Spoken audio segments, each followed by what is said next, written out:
ไปเกรงว่ามันร้อนเกินนะอากาศมันร้อนก็มียวดยานพาหนะนั้นคอยรับส่งคณะสัตยาญาติโยมไปส่งอย่างเดียวนะรับนั้นไม่เป็นรับเพราะว่าเรานั้นจะต้องเดินตามขบวนแห่มาอย่างวัดสวนดอกของเราก็จะมีขบวนแห่เราท่านทั้งหลายก็ร่วมในขบวนแห่มาด้วยโรงทานอยู่ด้านนู้นเลยโยมก็โรงทานอยู่ด้านหน้านะกาแฟลุงหนวดเนี่ยหมดหรือยังเนี่ยเห็นแต่ป้ายเนี่ยกาแฟลุงหนวดเนี่ยนำน้ำดื่มแล้วก็เกล็ดน้ำแข็งมาร่วมในโรงทานด้วยเดี๋ยวไม่ได้ประกาศประชาสัมพันธ์อนุโมทนาบุญเนี่ยดีใจแย่เลยกาแฟลุงหนวดบอกกาแฟรสชาติเป็นอย่างไรไม่รู้ให้ตามไปที่ร้านเองไปที่นั่นก็ต้องตามไปนู่นไปชิมที่ร้านอยู่หน้าพระอุโบสถพระเจ้าเก้าตื้อกาแฟลุงหนวดโยมพ่อโยมแม่เตรียมตัวเนาะขึ้นรถนะเตรียมตัวขึ้นรถเพื่อที่จะไปร่วมในขบวนแห่ต้องขอบคุณคุณครูโรงเรียนวัดสวนดอกของเราที่ได้นำน้องๆมาร่วมกันในการเสิร์ฟน้ำคุณครูโรงเรียนสวนดอกมาตั้งแต่ต้นเลยนะมาตระเตรียมงานจนกระทั่งในวันงานก็นำน้องๆนักเรียนนั้นมาร่วมในการให้บริการในโอกาสนี้ก็ต้องขออนุโมทนาบุญกับครูบาอาจารย์ทุกท่านเลยที่เราท่านทั้งหลายนั้นได้ร่วมด้วยช่วยกันทำงานวัดสวนดอกพระรามหลวงของเรานั้นให้สำเร็จเสร็จสิ้นไปด้วยดีแต่ก็ต้องขออนุโมทนาบุญเป็นอย่างยิ่งเลยตลอดจนถึงคณะสัตยาเนอะตอนนี้รถรออยู่รถรอเราท่านทั้งหลายอยู่หน้าพระวิหารหลวงวัดสวนดอกนะคุณโยมท่านใดที่จะไปก็เจริญพรเชิญเจริญพรเชิญเราท่านทั้งหลายนั้นไปร่วมในขบวนแห่ตาตั้งพัดยศพระราชาคณะเจ้าคณะอำเภอเมืองเชียงใหม่ตาตั้งพระครูสัญญาบัตรตลอดจนถึงผู้ช่วยเจ้าอาวาสวัดสวนดอกและพระมหาปรริญญาทั้งหมดทั้งมวลในขบวนแห่ณโอกาสนี้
บวนแห่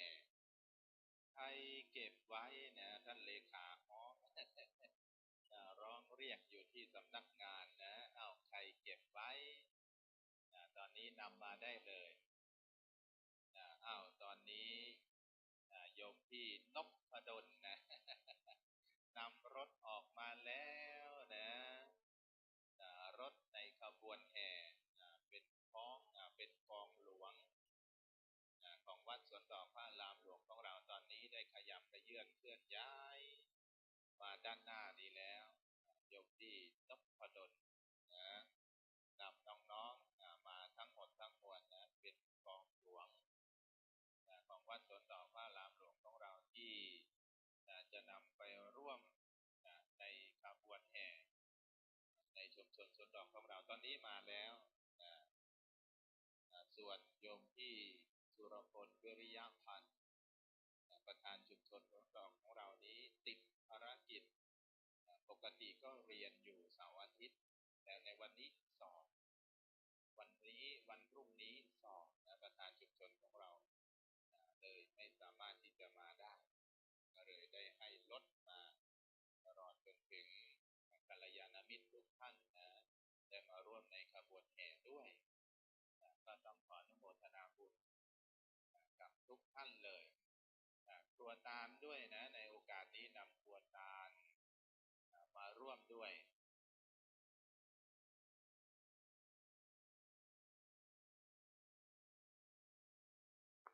ในโอกาสนี้ทั้งหมดทั้งมวลนะครัวตาลที่จะมาร่วมในขบวนแห่ตอนนี้มาแล้วนะมาแล้วโอ้สวยสดงดงามมากคณะสัตยาญาติโยมจากจตุรทิศนะบ้านไก่หลายท่านด้วยกันก็ต้องขออนุโมทนาบุญกับคณะสัตยาญาติโยมนะในโอกาสนี้ขึ้นสู่บนพระวิหารหลวงวัดสวนดอกของเราเพื่อเหล่าท่านทั้งหลายนั้นก็จะร่วมในขบวนนี้ด้วย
ถามมาพร้อม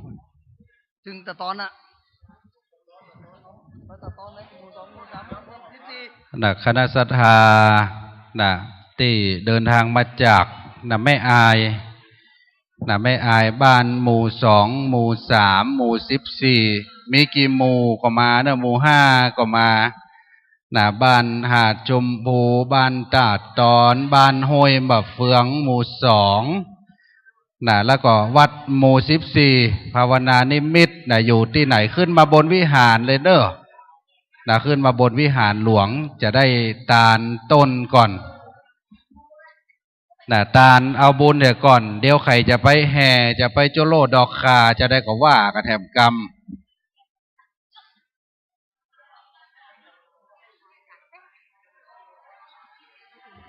ประกาศไม้กะประกาศไม้เอิ้นกะ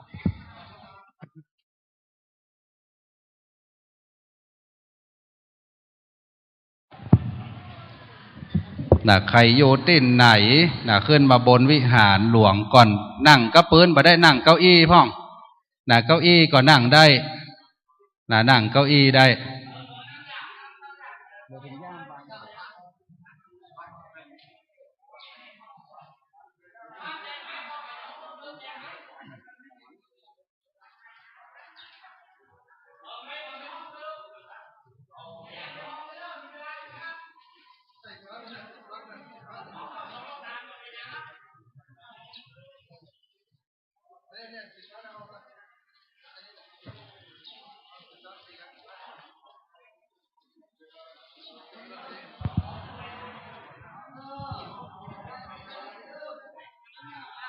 ย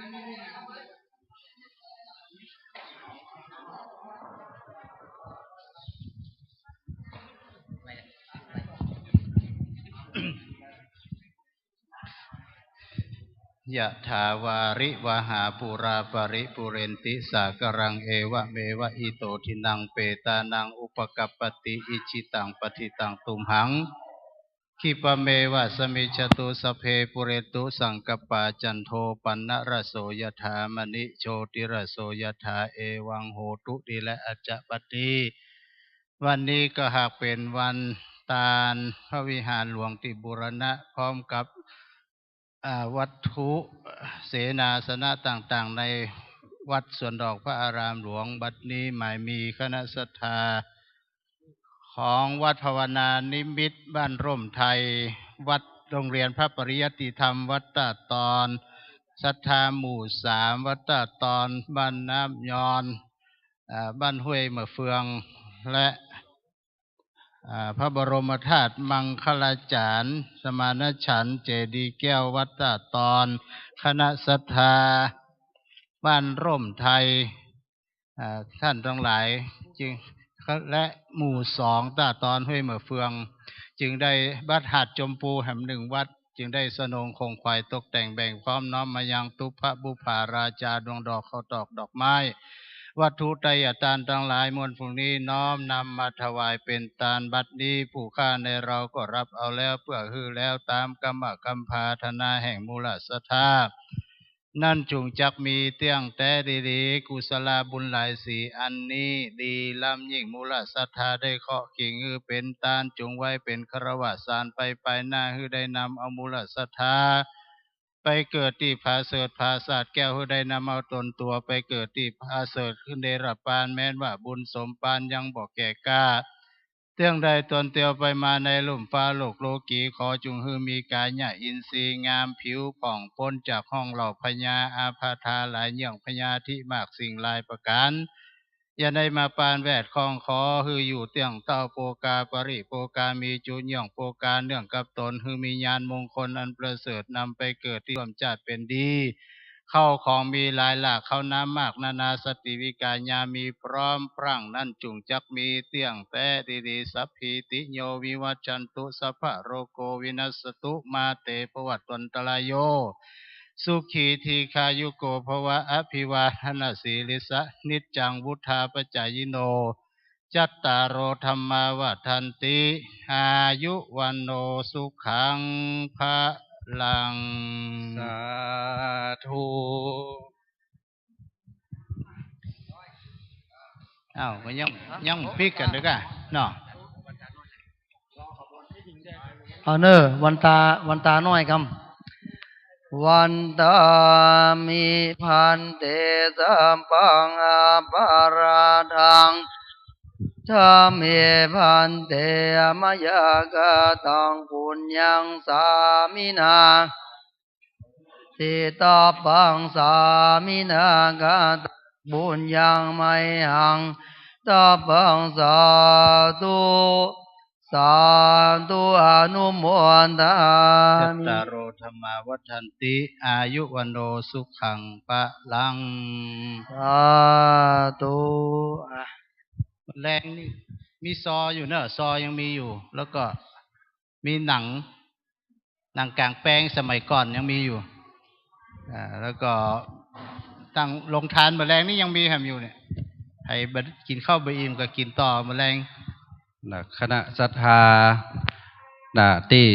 จะร่วมแห่ขบวนบ่าย2 โมงนัดปะกันที่หน้าวิหารนี่เนอะที่จะแห่นะสักบ่ายโมงครึ่งใครจะแต่งหน้าทาลิปทาปากก็ตันอยู่กองมองเซิงอะไรอย่างก็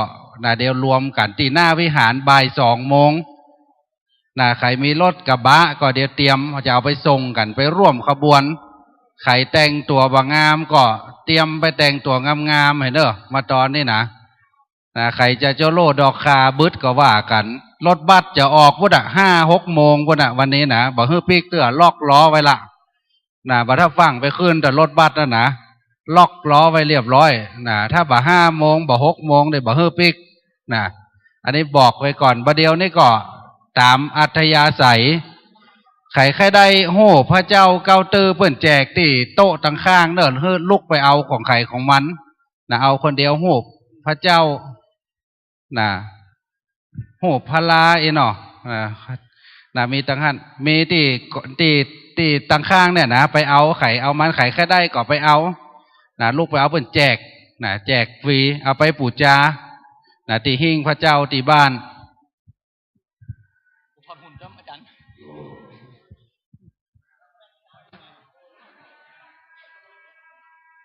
ไปจากนั้นอาจารย์ก็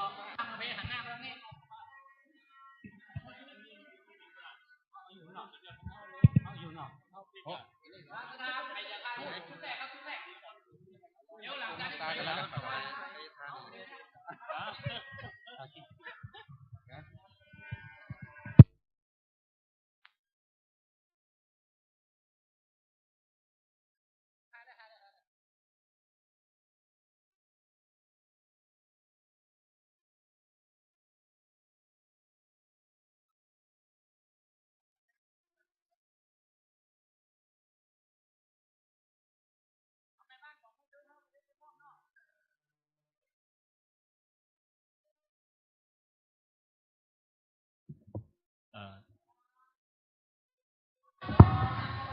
ช่วงนี้ว่างคณะสถาตัดตอนนะทุกหมู่บ้านที่มาก่อนเดี๋ยวถ่ายรูปนะถ่ายรูปกับอาจารย์ท่านเจ้าคุณอาจารย์เจ้าคณะอำเภอใหม่เจ้าคณะอำเภอเมืองเชียงใหม่คณะไผ่ที่ยังไม่ได้ถ่ายมาเป็นชุดมาเอาคณะแม่บ้านมาก่อนกล่องมองเซิงจังฟ้อนก่อนเอาจังฟ้อนป่อบ้านแม่บ้านเอาทุกคนเนอะไผ่มาได้หูบท่านอาจารย์เจ้าคุณนี่ฟังไปไหนเนอะฟังไปไหนเตื้อถ่ายหูบเพื่อพร้อมๆกันก่อนแล้วก็กระเดี๋ยวก็รอขบวนเนาะชั่วโมงเนาะเดี๋ยวเขารอขบวนถ้าท้าว่าท่านจะเลี้ยงข้าวแรงกันตอนเย็นๆโอ้ท่านอาจารย์เปิ้นจะเลี้ยงข้าวแรงแหม2 มื้อก่อนบ่ต้องห่วงรถของเขาที่จะปีกก็คือ5 โมงแรงเนอะประมาณ5 โมงแรงเพราะว่ารถเขาจะต้องปีกก่อน5 โมงถ้าบ่อย่างอันเดี๋ยวจะต้องเสียกะรถแหม1 วันแต่ว่า4 โมงเขาก็คงจะเรียบร้อยละในช่วงการแห่เนาะขยับเข้ามา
จะปิกเลยก่อนจะปิกกี่โมงสักครู่จะปิกก่อนแล้วนะฮะออกไม่ได้ว่ะได้เนาะ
แดดให้จะฮ้อนก็ป้อมหันหน้าไข่ยิ้มสักคนอ่ะ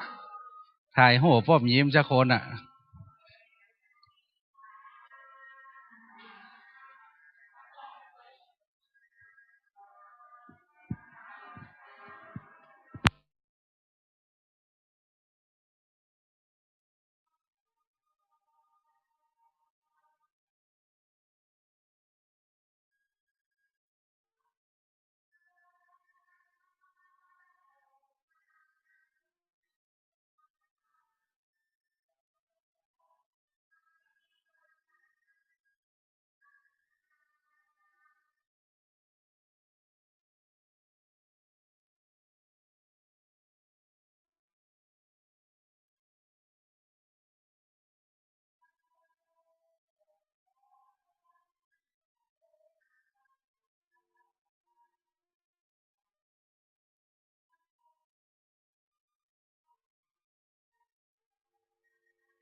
ท่านใส่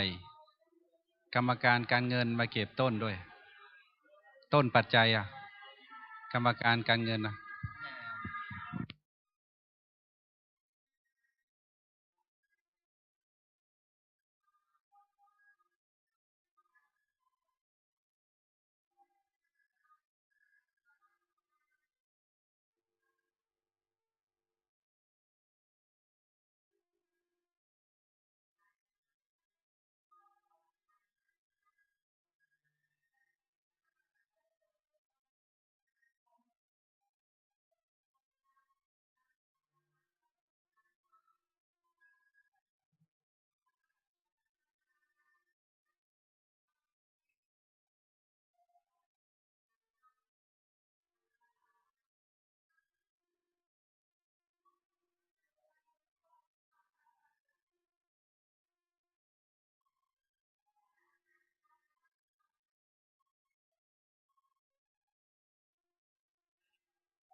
ฮัล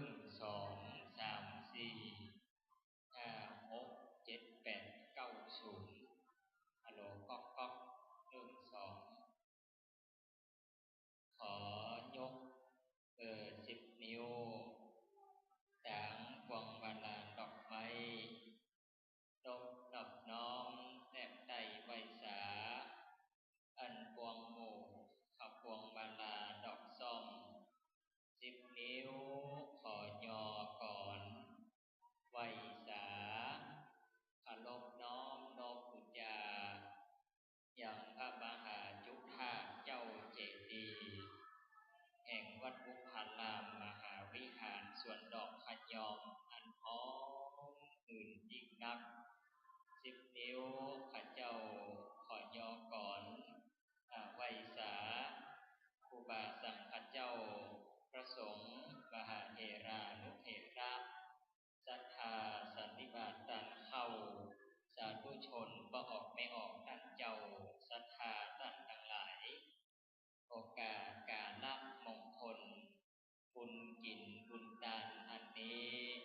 บุญใหญ่บุญหลวงได้ประจุจอดรอดถึงเติมตันแห่งสมัยการสมัยการสมโภชพระอารามหลวงเจ้า644 ปีวัดสวนดอกพระอารามหลวง720 ปีเมืองเชียงใหม่สมโภชพระวิหารหลวงพระมหาเจดีย์พระอุโบสถเก้าคือปู่อธิเจ้านายฝ่ายเหนือการตั้งพระราชาคณะจันทราชการตั้งเจ้าคณะอำเภอการตั้งพระครูผู้ช่วยเจ้าอาวาสมหาปรริญญาสมัยการนี้ได้ก่อกำเนิดเกิดขึ้นแล้วตั้งแต่เมื่อวันตะวาคือวันที่13 พฤษภาคม 2559วันนี้วันที่14 พฤษภาคมเอาเต่าคาทั้งหลายได้ปากันกระทำปั้มเต็งบุญมาในตั้งแต่ช่วงเช้าตั้งแต่เวลา 8:45 นาทีได้มีการไหว้สาอาราธนาพระครูบาสังฆเจ้าจากวัดวาพระสงฆ์มหาเถระจำนวน9 รูปได้มาสวดจำเริญพระพุทธมนต์สืบโหราจนาสืบเจริญพระพุทธมนต์เพื่อความเป็นสิริมงคลหลังจากนั้นเวลา 11 นาฬิกาก็ได้มีการถวายภัตตาหารเพลหลังจากนั้นเวลานี้ณบัดนี้อย่างนี้หมู่เจ้าท่านทั้งหลายจะได้ไปตั้งจุดตั้งขบวนกันที่หอศิลป์มหาวิทยาลัยเชียงใหม่จะได้พากันแห่แต่เอาอย่างต้นขวดดานเป็นต้นจตุปัจจัยต้นขวดดานของพี่น้องคณะสัทธาหลากหลายบ้านหลายจองวันนี้พี่น้องตั้งอำเภอแม่อายตั้งเมืองฝางตั้งแม่อายชัยประการในสันติดีของพระเดชพระคุณหลวงพ่อเจ้าคุณพระราชรัชมุนีเจ้าคณะอำเภอเมืองเชียงใหม่เจ้าวัดสวนดอกพระอารามหลวงวันนี้พี่น้องศรัทธาจากแม่อายได้มาร่วมจิตร่วมทานกันวันนี้การจัดเกี่ยมดาขบวนในพิธีตอนนี้กำลังเริ่มทยอยเพราะว่าจะเป็นรถแห่สัญญาบัตรรถแห่พัดยศของพระมหาปรริญญาและพัดของพระครูผู้ช่วยเจ้าอาวาสตอนนี้กำลังได้เป็นประจำการที่หอศิลป์หอชหอศิลป์มหาวิทยาลัยเชียงใหม่ตั้งขบวนไปถึงขั้นวันนี้ตั้งบรรดาบัตรของกองวงทุกปิญญานนทีตลอดจนถึงบรรดาจ้างฟ้อนนายรำจ้างฟ้อนจ้างลำจ้างขีดจ้างแต้มจ้างเขียนวันนี้ได้เตรียมพร้อมกันเป็นที่เรียบร้อยมันจะเรียบจอยไปน้องสถานญาติโยมทั้งหลาย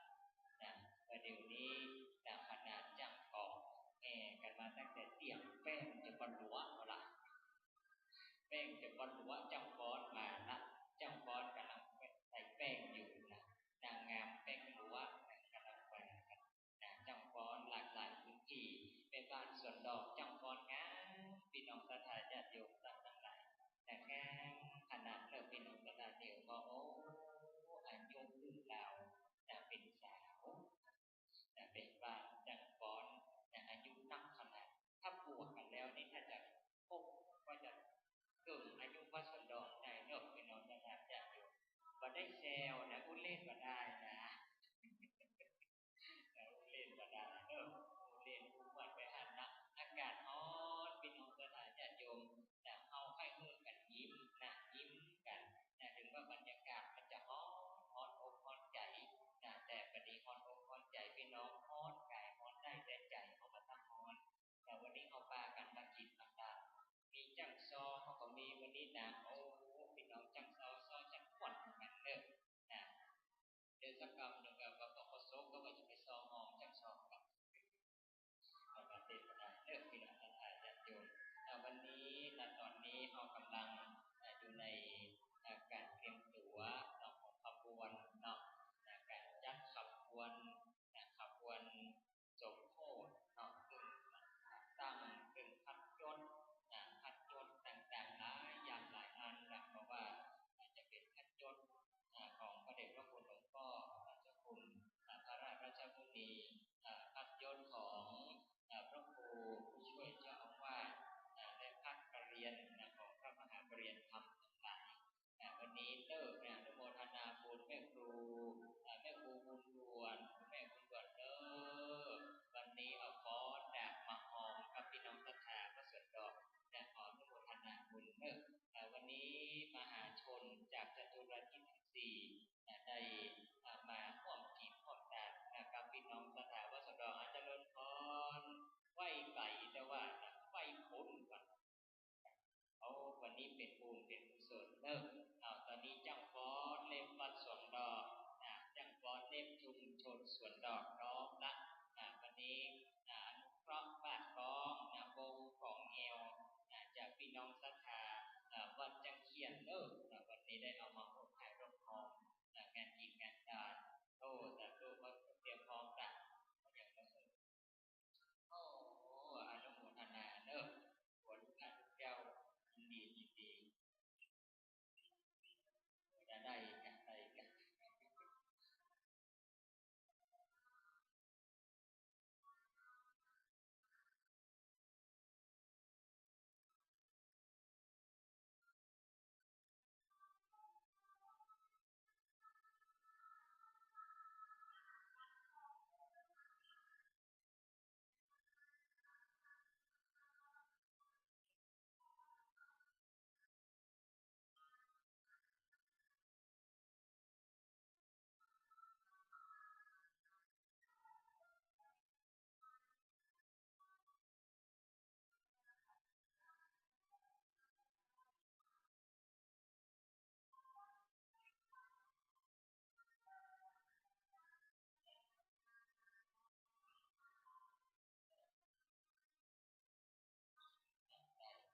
เต็มที่ไม่ออก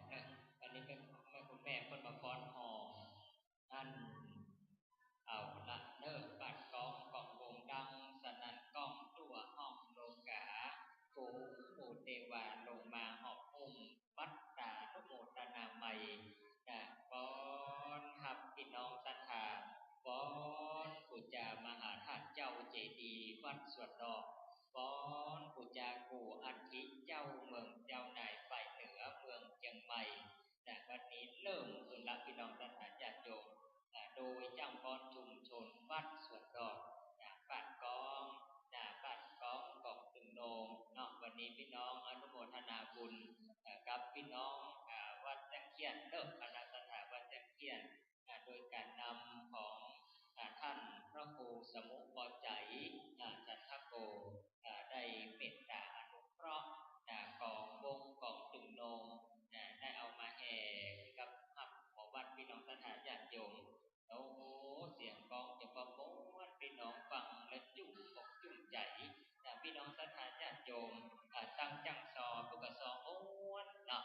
ตั้งนี้ งดงามประกาศตาเป็นที่ชมเป็นที่ชอบเป็นที่น่าดีกอยปูดีแยงอนุรักษ์ประเพณีวัฒนธรรมอันนี้เอาไว้เพื่อความสวยสดงดงามความยินดีอีกงามในวันนี้หลังจากที่ขบวน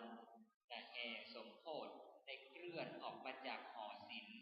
มหาวิทยาลัยเชียงใหม่แล้วโดยเดินมาตามถนนสายใหญ่สายลักเพื่อจะได้มุ่งหน้าสู่วัดสวนดอกพระอารามหลวงวันนี้ตอนนั้นก็จะได้มีจ้างฟ้อนฟ้อนครับแล้วก็ได้มีจ้างฟ้อนจากนักเรียนศูนย์การศึกษาพระพุทธศาสนาวันอาทิตย์ฟ้อนครับแล้วก็จะมีจ้างฟ้อนจากโรงเรียนวัดพโนไทยผายับฟ้อนครับโอ้เป็นอลังการงานสร้าง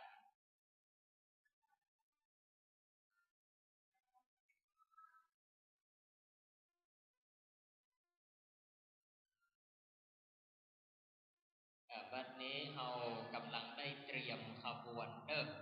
สำหรับพี่น้องศรัทธาท่านไหนที่จะไปร่วมขบวนร่วมเข้าขบวนพี่น้องเดียวเป็นการประกาศแก่บรรดาพี่น้องศรัทธาต่างบ้านต่างเมืองพี่น้องศรัทธาวันนี้นักท่องเที่ยวนักท่องเที่ยวก้อนโลกหันเตียวเขาพระเจ้ามีเมืองบันลังมังค่ะเมืองเจ็กเมืองห่อเมืองหย่อเมืองจีนไปกันพระพี่เขาป่วยมากันมดกันเสียงตอนนี้บรรยากาศฮ้อนน้อยก็เดี๋ยวสักคำจะได้ไปบอกเทวดาคน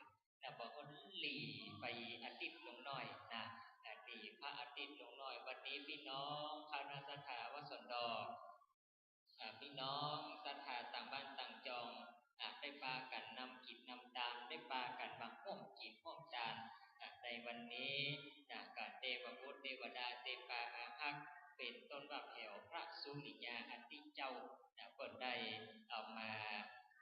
อนุโมทนาบุญขอประกาศประชาสัมพันธ์คณะศรัทธาบ้านท่าดอนล่มไทยไผศรัทธาคนไหนมีใจใส่ศรัทธาจะมาจะเข้าจะเดินไปร่วมขบวนแห่เพื่อมารวมตัวกันที่หน้าพระวิหารหลวงบัดเดี๋ยวนี้พี่น้องศรัทธาบ้านท่าดอนบ้านร่มไทยพี่น้องจากแม่อายไผคนไหนจะไปร่วมขบวนแห่บัดเดี๋ยวนี้มารวมตัวกันที่หน้าพระวิหารหลวงเขาดีได้ยินเสียงฮ้องนี่แล้วก็จะเลิญปอนเรียนเชิญเขาด้านทั้งหลายวันนี้เอามาหอมกินหอมทานด้วยกันเอามาร่วมกินร่วมทานด้วยกันวันนี้เอากันเป็นการพี่น้องศรัทธาต่างทั้งหลายบ่ต้องอิ่มบ่ต้องหิวบ่ต้องเหนื่อยพี่น้องศรัทธาเข้ามาเอาบุญเดินบ่ได้ก็ได้บุญพี่น้องศรัทธาต่างทั้งหลายทานจะรูปปัจจัยวันนี้พี่น้องศรัทธาเอาท่านทั้งหลายใครที่จะร่วมให้ร่วมหอมร่วมกินร่วมทานบอกว่าจะเป็นต้นพระป่าลอยฟ้าก็มีพี่น้องศรัทธาญาติโยมก็ได้ร่วมกินร่วมทานกันแล้วก็มีต้นพระป่าในกองทุนต่างๆนานาติชะก็มีพี่น้องศรัทธาได้ร่วมให้ร่วมหอมกันพี่น้องศรัทธาบ้านท่าดอนบ้านร่มไทยอยู่ที่ไหนตั้งใจมาใจไวๆมากองมาจ้องอยู่กันที่หน้าวิหารการเดือดกรรมเพื่อจะเอารถมาใส่เอาไปหอศิลป์หอชอพี่น้องศรัทธาบ้านท่าดอนบ้านร่มไทยจังบอลมาเน้น2 คนเป็นจังใดโอ้โหนั่นขี่รถเครื่องไปพูดอันนี้วันนี้มากันนักกันหลายพี่น้องศรัทธาบ้านท่าดอนบ้านร่มไทยใครที่จะไปเอาบุญด้วยกันพี่น้องศรัทธามาเอาบุญด้วยกันวันนี้เขาจะไปร่วมเข้าขบวนว่าอยู่กันที่หน้าวิหารหลวงเดี๋ยวจะมีพระเจ้าหน้าที่ก็จะมาประสานงานมาบอกแห่งกรรมว่าจะไปกันอย่างไรวันนี้พี่น้องศรัทธาต่างบ้านต่างจองพอแล้วนี่โหกึ่ง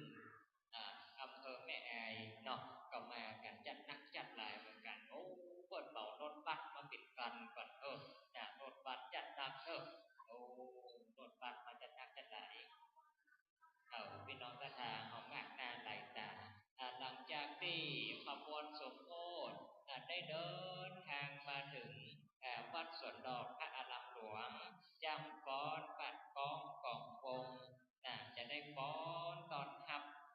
ขบวนสัญญบัตรพระยศพี่น้องศรัทธาหอท่าหอเด้อจำฟ้อนงามเด้อถ้ามาพอไม่ออกเด้อจำฟ้อนงามแต่วันนี้เขาคัดเอาสาวน้อยสาวจีมาเป็นจำฟ้อนหนังๆขนาดในขามนี่ชุมชนสวนดอกไม่พอได้เด้อไปเตียวเม็ดไปเร็วพอเด้อจำฟ้อนชุมชนสวนดอกไม่พองามวันนี้โอ้แต่งตัวตั้งเมื่อ11 โมงมาถึงพอบ่าย2กำลังได้ฟ้อนเดี๋ยวเล่นได้เด้อไม่ออกตลาดจ้ะตอนนี้ฝากข้อความไปถึงดังหมู่ที่เตรียมรถนะครับเตรียมรถที่จะไปส่งพี่น้องศรัทธาบ้านท่าตอนบ้านล่มไทยไปร่วมขบวนอดเอาเด้อแม่อุ้ยเด้ออดเอาเด้อไผ่ฮ้อนกับกำขวดน้ำไปอย่างคนขวดกันฮ้อนเอาขวดน้ำไปอย่างคนขวดโอ้คุณแม่นวลละโดนวันนี้มาหาอุบาสิกาผู้คุณรูปธรรมพระศาสนาหลายวัดหลายว่าวันนี้เปิ้นก็มาโอ้จะไปเดินขบวนด้วยกันแม่โอ้เอาผ้าเย็นเป็นตัวเนอผ้าเย็นเป็นตัวเอาผ้าเย็นเป็นตัวเอาผ้าเย็นเป็นตัวพี่น้องศรัทธาปากันกับน้ำขวดไอ้ที่จะไปเดินขบวนเกี่ยมน้ำโดยไผ่มียาดมกับเกี่ยมยาดมหรือว่าพี่น้องศรัทธาญาติโยมเฮาทั้งหลายถ้าว่าไปมาได้ฮ้อนก็ยืนตำหน้าวัดมีขันสลุงเกี่ยมขันเข้าดอกไม้กั้นขบวนก็เข้ามาถึงวัดถึงว่าแล้วเขากันปุ๋ยเขาตอกดอกไม้เนาะ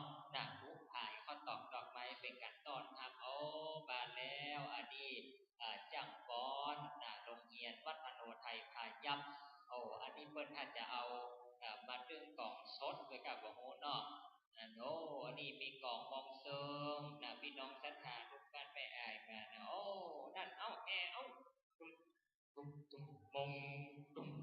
มงตุ้มตุ้มก็ตุ้มมงนั่นปวดอันเอาฮอนได้อดเอาได้ไม่ออกเด้ออดเอาไม่ออกอดเอาช่างฟ้อนโรงเรียนวัดอโนไทยพายัพกันบันถึงแล้วมาต้องที่หน้าสำนักงานที่กองอำนวยการเทนเนอร์มายืนอยู่ด้านหน้ากับเทนเนอร์พี่น้องเนอร์ยืนพอมานั่งอยู่เทมาสแตนบายอยู่ด้านนี้ก่อนเนาะมาอยู่นี่ก่อนเดี๋ยวสักกรรมข้าเจ้าหน้าที่ก็จะมาอันนี้มีโมดสล้อซอซึงจากกันไถประกาศจากดนตรีถ้ามีปีแน่ก็เอามาเป่าฮองเข้าโค้งของคอนเล็บไดโน่วันนี้ขาดปีแน่2 คนขาดละอ่อนปีแน่2 คนอันนี้คุณครูก็นอก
ทางท่านมาเดี๋ยวนี้เนอะรถที่จะไปส่งพี่น้องศรัทธาที่เขาร่วมขบวนตอนนี้อยู่ที่ไหนเนาะช่วยจัดช่วยเตรียมกำเนิดช่วยจัดช่วยเตรียมกำเนิด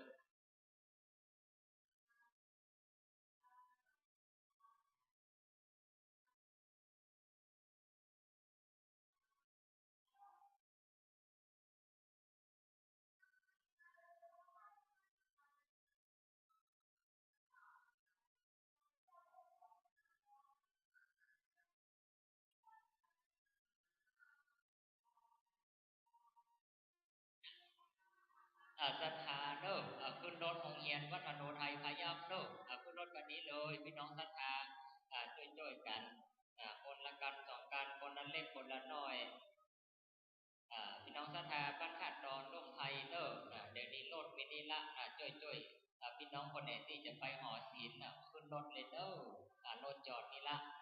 พี่น้องเอาเนอะเจริญพรขึ้นรถเนอะ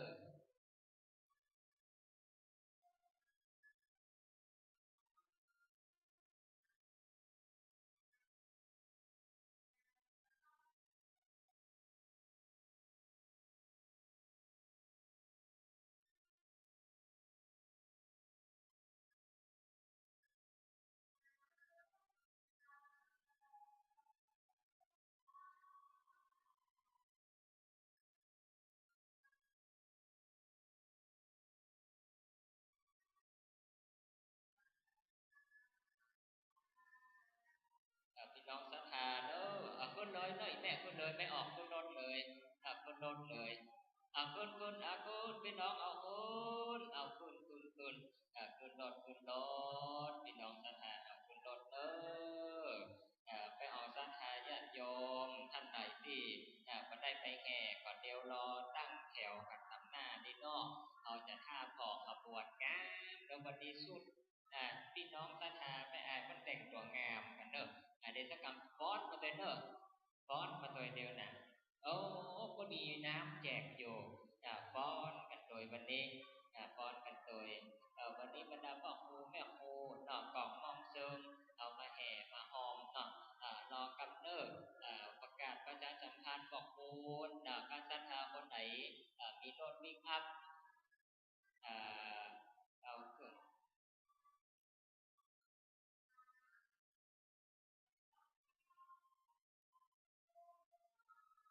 โอ้จังซอกับซอห้ำไปคณะอย่างหมดคณะอย่างก็กันมีจื่อแล้วบอกกำเนิด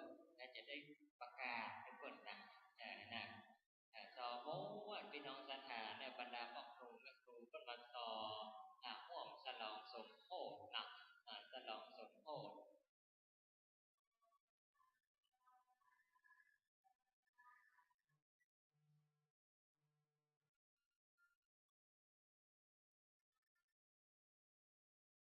เตรียมกันนอกตอนนี้ตำบลวิหารก็ได้จัดเตรียมสถานที่ต้อนรับพระมหาเถระผู้จตุรทิศสามา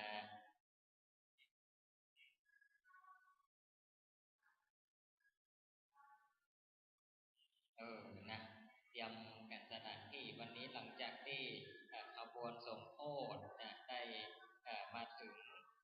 ยังพระอารามหลวงสวนดอกนี้แล้วหลังจากนั้นเวลา 17 นาฬิกาเราจะได้มีการแสดงพระธรรมเทศนาจำนวน1 กันเทศนาโดย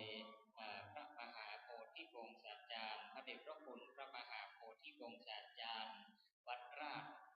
ชโอรสารามราชวรวิหารกรุงเทพพระมหานครจะได้โปรดเมตตาได้แสดงพระธรรมเทศนาเนื่องในโอกาสวาระฉลองสมโภช644 ปีวัดสวนดอก720 ปีพระนครปิงเวียงจันทร์ใหม่เริ่มหลังจากนั้นจะได้กราบไหว้สาอาราธนาพระสงฆ์มหาเถรานุเถระจำนวน1 เก้าก็จะงวดต่อไป1 เก้าวันนี้ทุกเจ้ามาสวด119 ตนโอ้เป็นบุญใหญ่บุญหลวงกินดานใหญ่กินดานหลวงแต่เริ่มพี่น้องศรัทธาญาติโยมของท่านทั้งหลายได้มาเป็นตนเป็นดาเจริญพระพุทธมนต์ได้มาเจริญพระพุทธมนต์สมโภชเป็นเจริญพระพุทธมนต์สูตรมนต์ตันสมโภชพระอารามหลวงในวันนี้นอกพี่น้องศรัทธาญาติโยมของท่านทั้งหลายหลังจากนั้น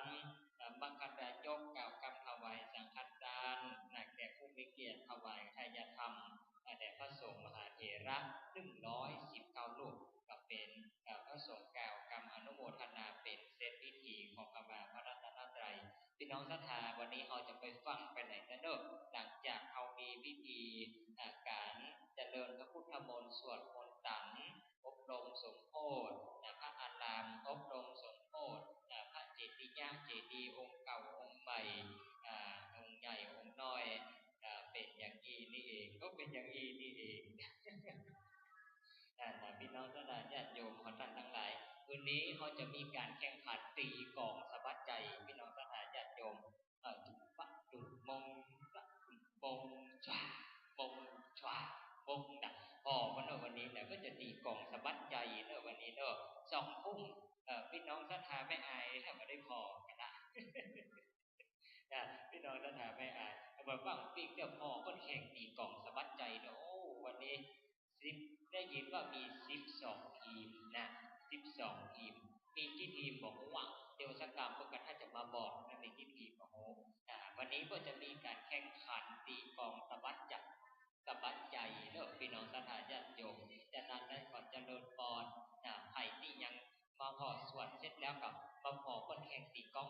เจริญพรไปเลี้ยงปิ๊กและกันเจ้ากับแล้วเอาปิ๊กเกลือปีเกือจะเดินพรกันเดียวกันดอกกำดอกกำก็ว่าได้จะนดแดงพุทธหา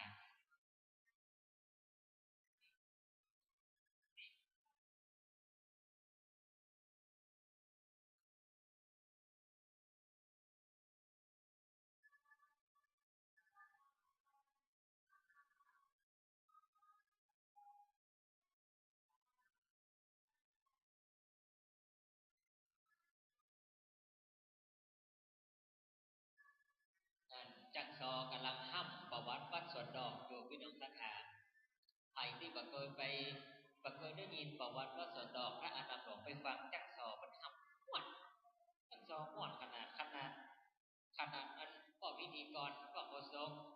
คณะโฆษกยังไปนั่งรับฟังอยู่ตะกี้ไปนั่งรับฟังอยู่ตะกี้นะม่วนจักซอม่วนนะวันนี้คณะอย่างหมูจะนอนการกรรมจะมีม้าเร็วมาบอกเนาะคณะอย่างโมเนี่ยครูลำแต่ก็ลำจวนอย่างโมอันเจ้าผู้จื่อพิษก็ขอสุมาภัยแต่แต่พี่น้องชนะเขาตั้งทั้งหลายเนาะฟังซอกับม่วนฟังแห่กับม่วนโอ้ว่าไรว่าดีแห่จบไปเห็นนะฮะเมื่อกี้ได้ยินเสียงก้องเสียงกอง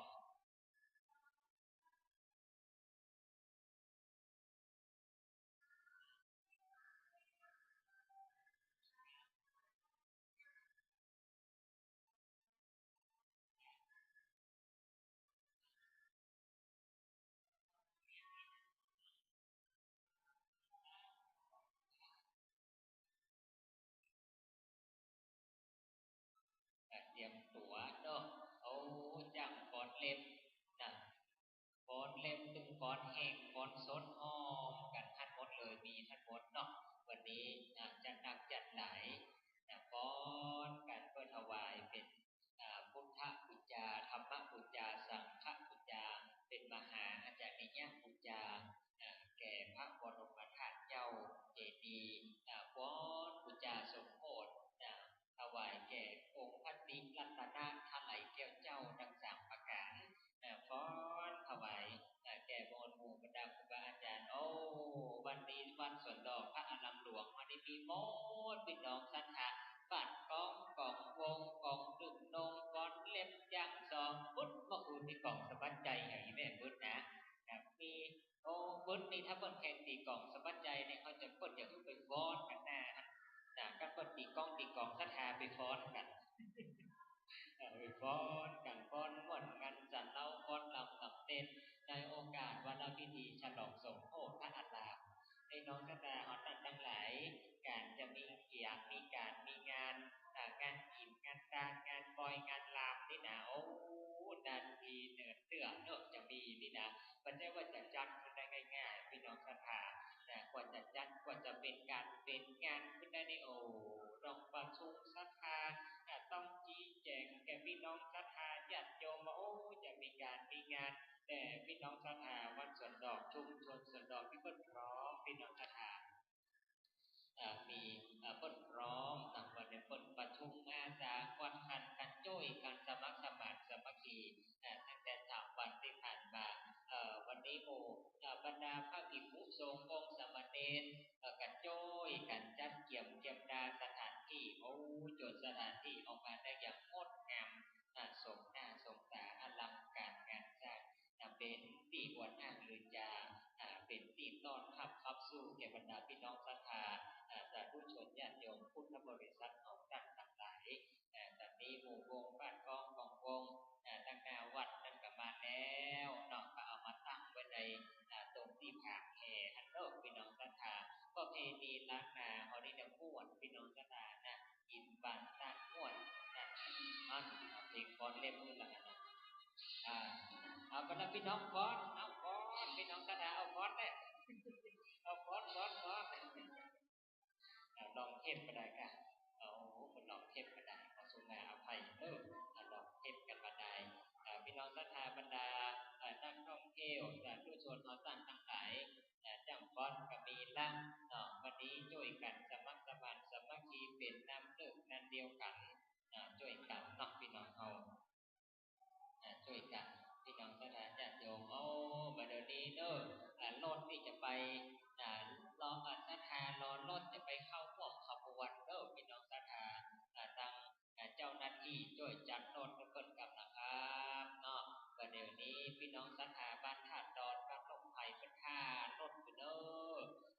รอรถแดงไปส่งไปห่อศีลมอชเตรียมรถเปิดกับครับวันนี้พี่น้องศรัทธาเปิดตั้งจิตตั้งใจลูกบ้านมาไกลออกบ้านมานักแต่เจ้าจะมาบอกกันกินกันดานของพี่น้องศรัทธาวัดสวนดอกพระอารามหลวงในวันนี้นะครับเนาะรถการที่เพิ่นจะไปส่งหอศิลป์มชการมีและจ่วยประสานงานกับแม่ครูเพิ่นก็งามดีจัดงามกันซื่อๆเท้าๆเนาะดีงามกันจังฟ้อนรถแดงคันเดียวกันซึ่งกำลังจะไปหอศิลป์มชกันลองคุยกันพอละถ้าคุยก็เอาพี่น้องศรัทธาไปที่หอศิลป์มชเป็นตอนนี้จังซอกับซอไปเรื่อยๆซอทำประวัติวัดไปเรื่อยๆตอนนี้จังฟอนเล่มก็ให้พอดีกับฟอนสักโยกก็ได้ฟอนสักโยกงามดีเอาหนังหมดแล้วฟอนเลยจังกองพร้อมมีผ้าเย็นเอาไปแจกเปิดกับหมูจังกองหมูฟอนเล่มนี่นะเปิดฟอนตอนทำก็มีน้ำก็เอาไปเสิร์ฟเปิดวันนี้เปิดมาฟอนส่งเทพบูชาเพื่อให้พี่น้องศรัทธาได้เกิดความหวั่นคงหวั่นใจวันเดียวแห่งมีจังฟอนจากนักเรียนองค์เรียนวัฒโนไทยพายยับเปิดก็จะเอามาฟ้อนร่วมให้ร่วมออกกันวันแต่วันดีเจ้าฟ้อนสุขโซนสวนดอกเนี่ยฟ้อนกลางถนนก็ได้ด้วยงามดีงามดิซุปเกิบเนี่ยซุปเกิบฟ้อนกับขนาดมากพี่น้องศรัทธาญาติโยมมากขนาดเดี๋ยวมีน้ำท่องเที่ยวแขกไปไทยมาเปิดงานก็จะถ่ายอัดวิดีโอเอาไว้เอาไปสู่พี่น้องศรัทธาพอหน้าสูงนั่นจังฟ้อนวัดสวนดอกคนฟ้อนงามนั่นพอหน้าเป็นท่าเป็นลายกันนะวันนี้นะไปฟ้อนข้างนอกกลางถนนก็ได้ไปตั้งขวางฮ้อนวันนี้ยาดมมาเลอะวันนี้นะวันนี้คนย่อยมาแล้วเต็มถนนนี่ก้อนหน้าเนี่ยกะอันละอันยังแถมนะอันนี้เปิดอันอย่างเนี่ยแจ้งการมัวกวางออกใต้ต้นโพโดยสุมาอภัยวันนี้เปิดมีการมั่วมาโดยถูกไหมเอาเกิดโมโซกจำเป็นอันที่สมัครเล่นอันแดจะผมแม่เชื่ออันแดที่ผมแม่นะอันนี้มาเอาม้วนก็ได้พี่น้องศรัทธาญาติโยมพวกพี่น้องศรัทธาจะนั่งรับกันแล้วก็นั่งเอาวัดเอาใจพี่น้องศรัทธาญาติโยมบางท่านบางคนให้จะลักไล่อันดูเจ้าถูกนี่ก็จะมาย่อยใบย่อยแง่แต่เด็ดย่อยแหวกพวกคดีลักไล่ถ้าเป็นพดคัดแอลเครื่องเสียงลงสักกับมีที่ไหนซอกมันมาล็อกนะอีกก็มีนะพี่น้องศรัทธาญาติโยมนะแต่ลักไล่ตัวเจ้านะฮ้อนแก่ฮ้อนท่าเย็นกระเจ็ดกูอันน้ำกูกับบัตรได้กินอันตัวเจ้านี่ก็มาปากย่อยเตะย่อยว่าไม่ได้จะไปว่ากันด้วยจะไปลักสาบกันแต่พี่น้องศรัทธาญาติโยมคนนั้นทั้งหลายอันนี้วันนี้เขามีการมั่วโดยพี่น้องศรัทธามีการมั่วความหอม ติ๊กใกล้เก้าสลีเนอะใกล้เก้าสลีข้างวัดเข้ามาได้เร็วเพราะต้องมีการขายนะพี่น้องสถานนะวิตึกกลุ่มจิตอาสาสู่พุทธศาสนาวัดสวนดอกโอ้คนมีโมดพี่น้องสถานขายมดเติมน้ำแข็งใสลูกจิตพัดไทยปลาลูกสดเดี๋ยวข้าเดี๋ยวขัวพวกกระบี่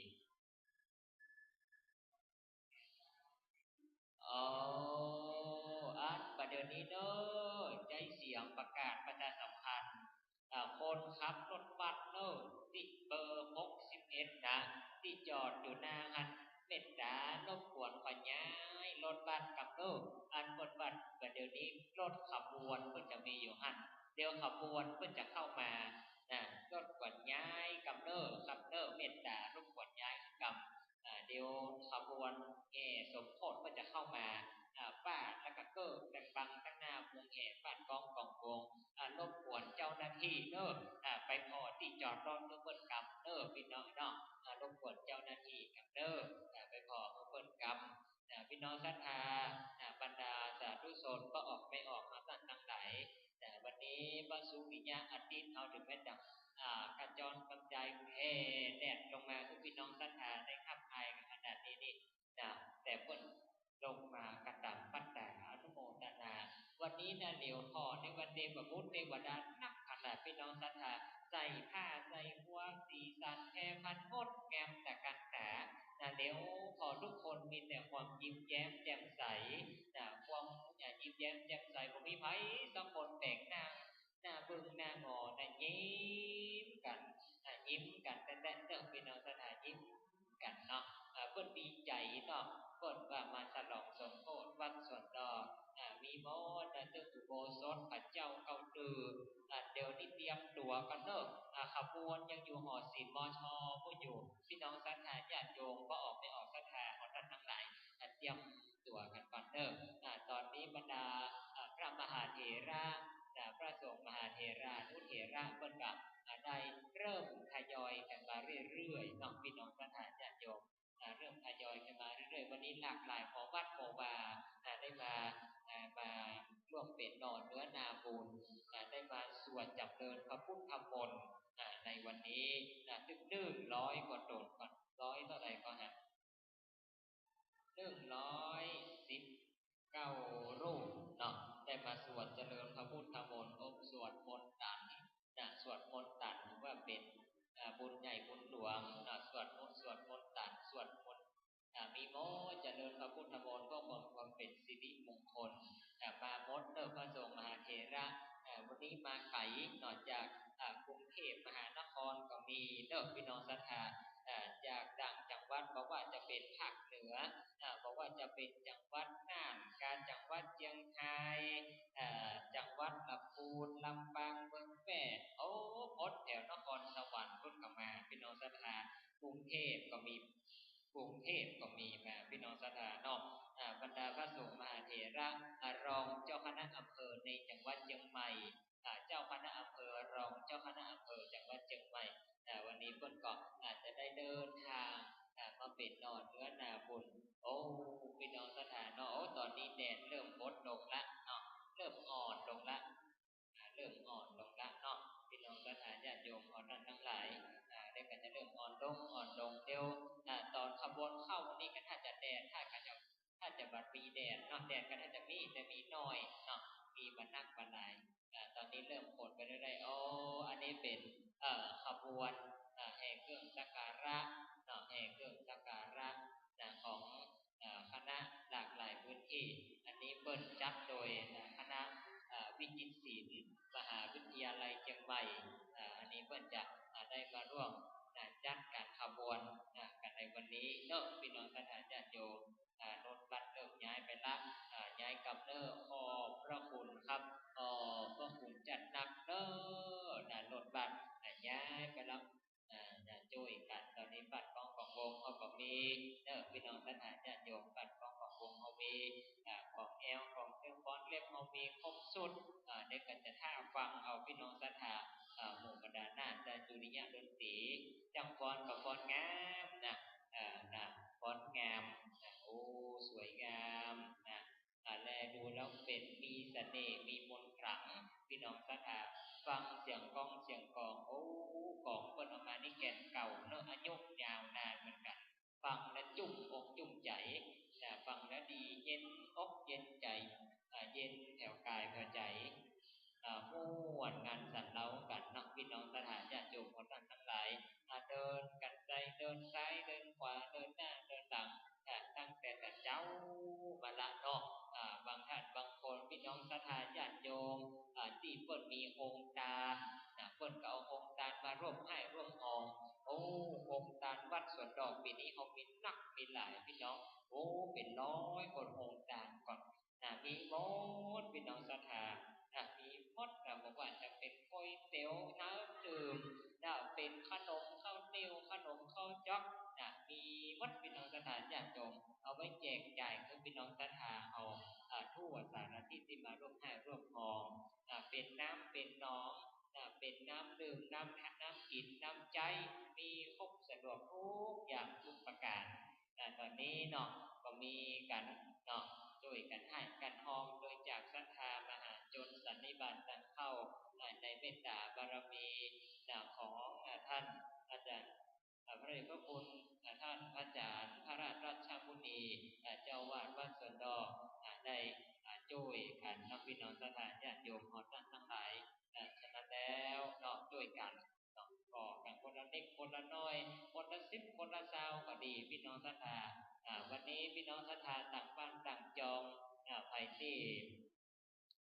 ว่าได้เข้ามาในวัดในวามีจิตใจใส่ศรัทธาจะร่วมกันกินกันทานสละจะลุปัจจัยไว้เป็นกินกันทานไว้ในพระพุทธศาสนาก็สามารถมาร่วมกินพร้อมทานกันได้ร่วมไปที่มีต้นพระป่าลอยฟ้าเนาะและก็ต้นจะลุปัจจัยตามเล่นๆบอกว่าจะเป็นการสมทบทุนการศึกษาบาลีวัดนี้เปิดมีองค์เรียนเนาะพี่น้องศรัทธาการเรียนการสอนการศึกษาถือว่าสำคัญแต่คนเรามีการศึกษานี่ต้องเอาชีวิตรอดได้เนาะพี่น้องศรัทธาฉะนั้นแล้วพี่น้องศรัทธาญาติโยมเอาด้านทั้งหลายคนไหนที่อยากจะช่วยร่วมทำบุญเนาะด้านจะทุกปัจจัยตามแต่เจตนาศรัทธากับเจริญก่อนเรียนเจิดกันได้เนาะพี่น้องศรัทธาญาติโยมเอาตอนนี้หมู่บ้านก้องเขาพร้อมกันแล้วกันฟ้อนเล่นกันอยู่หันฟ้อนตำตักเต้นฟ้อนสนองสมโภชกันอยู่ในคณะนั้นการเดแห่งสักกรรมหนึ่งรอประเดี๋ยวนี้เขากำลังรอขบวนเนาะรอขบวน14:42 นาทีประเดี๋ยวนี้เพิ่นกำลังจะตั้งขบวนกันอยู่เนาะพี่น้องคณะญาติโยมของท่านทั้งหลายโอ้วันนี้พระเนรบ้านเฮาก็เอากันเป็นกันเนาะเอากันเป็นกันช่วยกันตั้งขบวนมากันละกะขบวนโอ้ว่าหันต้องมีไผว่าใดการใครโอ้ว่าประเดี๋ยวนี้ขบวนออกมาแล้วก็การขบวนออกมาแล้วก็ขอช่วยมาบอกกับผมกำเนิดครับจะได้เตรียมเชิญพี่น้องศรัทธาญาติโยมท่านทั้งหลายจะได้ยืนต้อนรับกันมีขันข้าวดอกไม้มากัดมาเกียมมาพับมาผายตอนที่มีพี่น้องศรัทธาขบวนแห่ต้นโพธิ์ตาลเข้าของวัด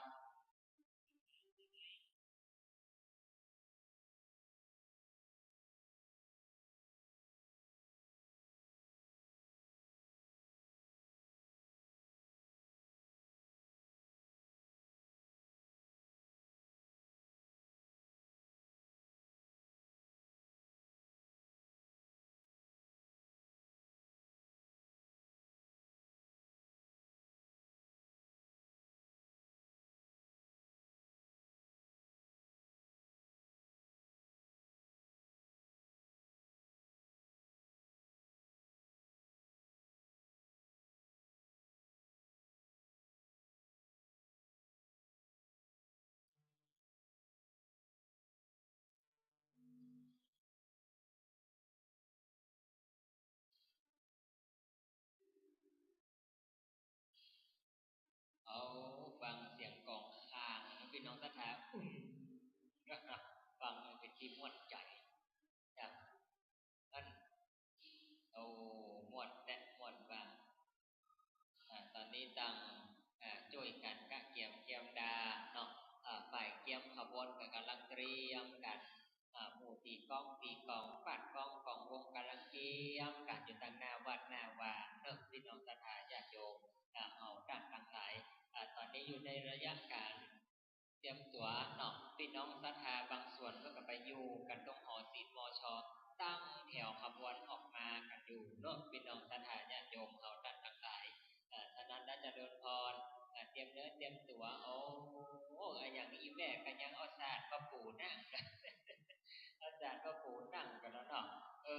เนาะดีปูนั่งกันหันหน้าช่วยกันพี่น้องศรัทธามีข้าวตอกก็เกียมข้าวตอกดอกไม้กันไผ่บ่มีข้าวตอกดอกไม้กันสิมือหัวเนี่ยยกมือไหว้แสวสาธุเป็นบุญเป็นกุศลที่ข้าพเจ้าทั้งหลายวันนี้ได้มาหันการแห่การยกการยอขบวนแห่ฉลองสมโภชพระอารามหลวงในวันนี้เป็นบุญเป็นกุศลใหญ่นี่นะพี่น้องท่านใดยกก็ตบมือเสียงจังฟ้อนจักหน่อยละนั่นตบมือเพิ่นเห็นหน่อยฟ้อนงามพี่น้องท่านใดขนาดฝรั่งก็ยังตบมืองามพักกันสัก10 นาทีก็ยังสักรอบเด้อเอาอย่างสักรอบเด้อวันนี้บรรดาปาดกองของวงวันเลี้ยงสบายดี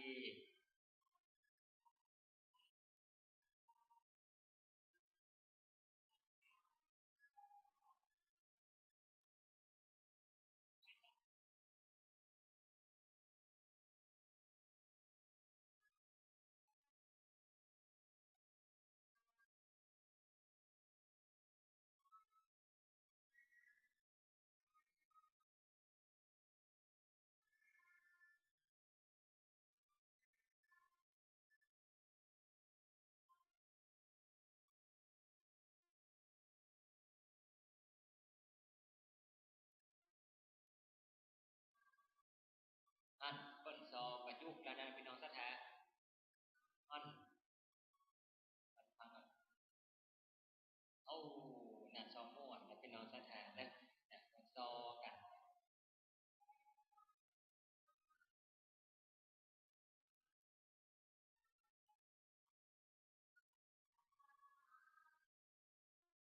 พักกันก่อนเนาะพักกันสัก10 นาทีก่อนเนาะเดี๋ยวเอาเห็นสักยกนึงถ้าเย็นเข้าไปถามนี่ถามมาเด้อ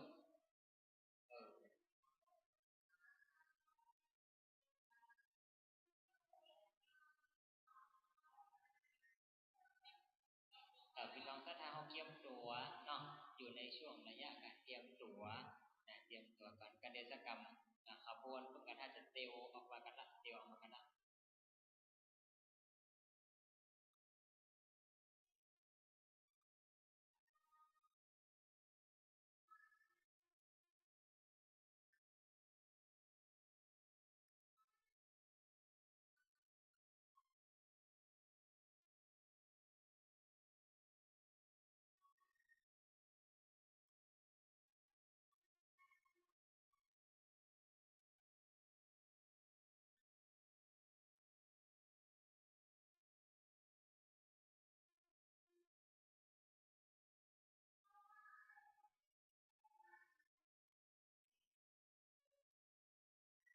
เดี๋ยวกระเดวชกรรม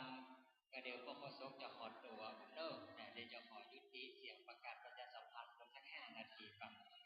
ขอตัวก่อนเด้อพี่น้องศรัทธาก็ได้จะเปลี่ยนคนละเดี๋ยวโฆษกก็ก็จะมาแดนละเดชกรรมเนื่องจากไปรอตอนทับ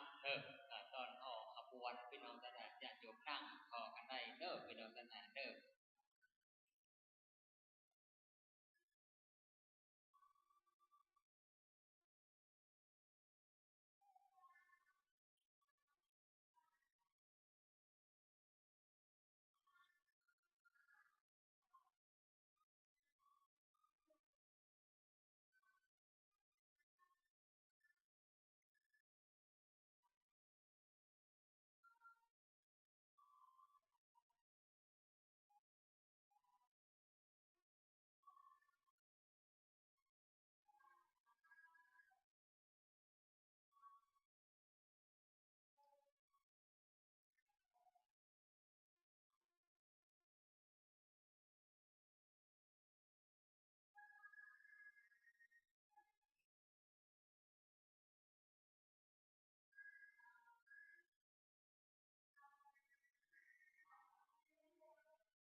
ยัง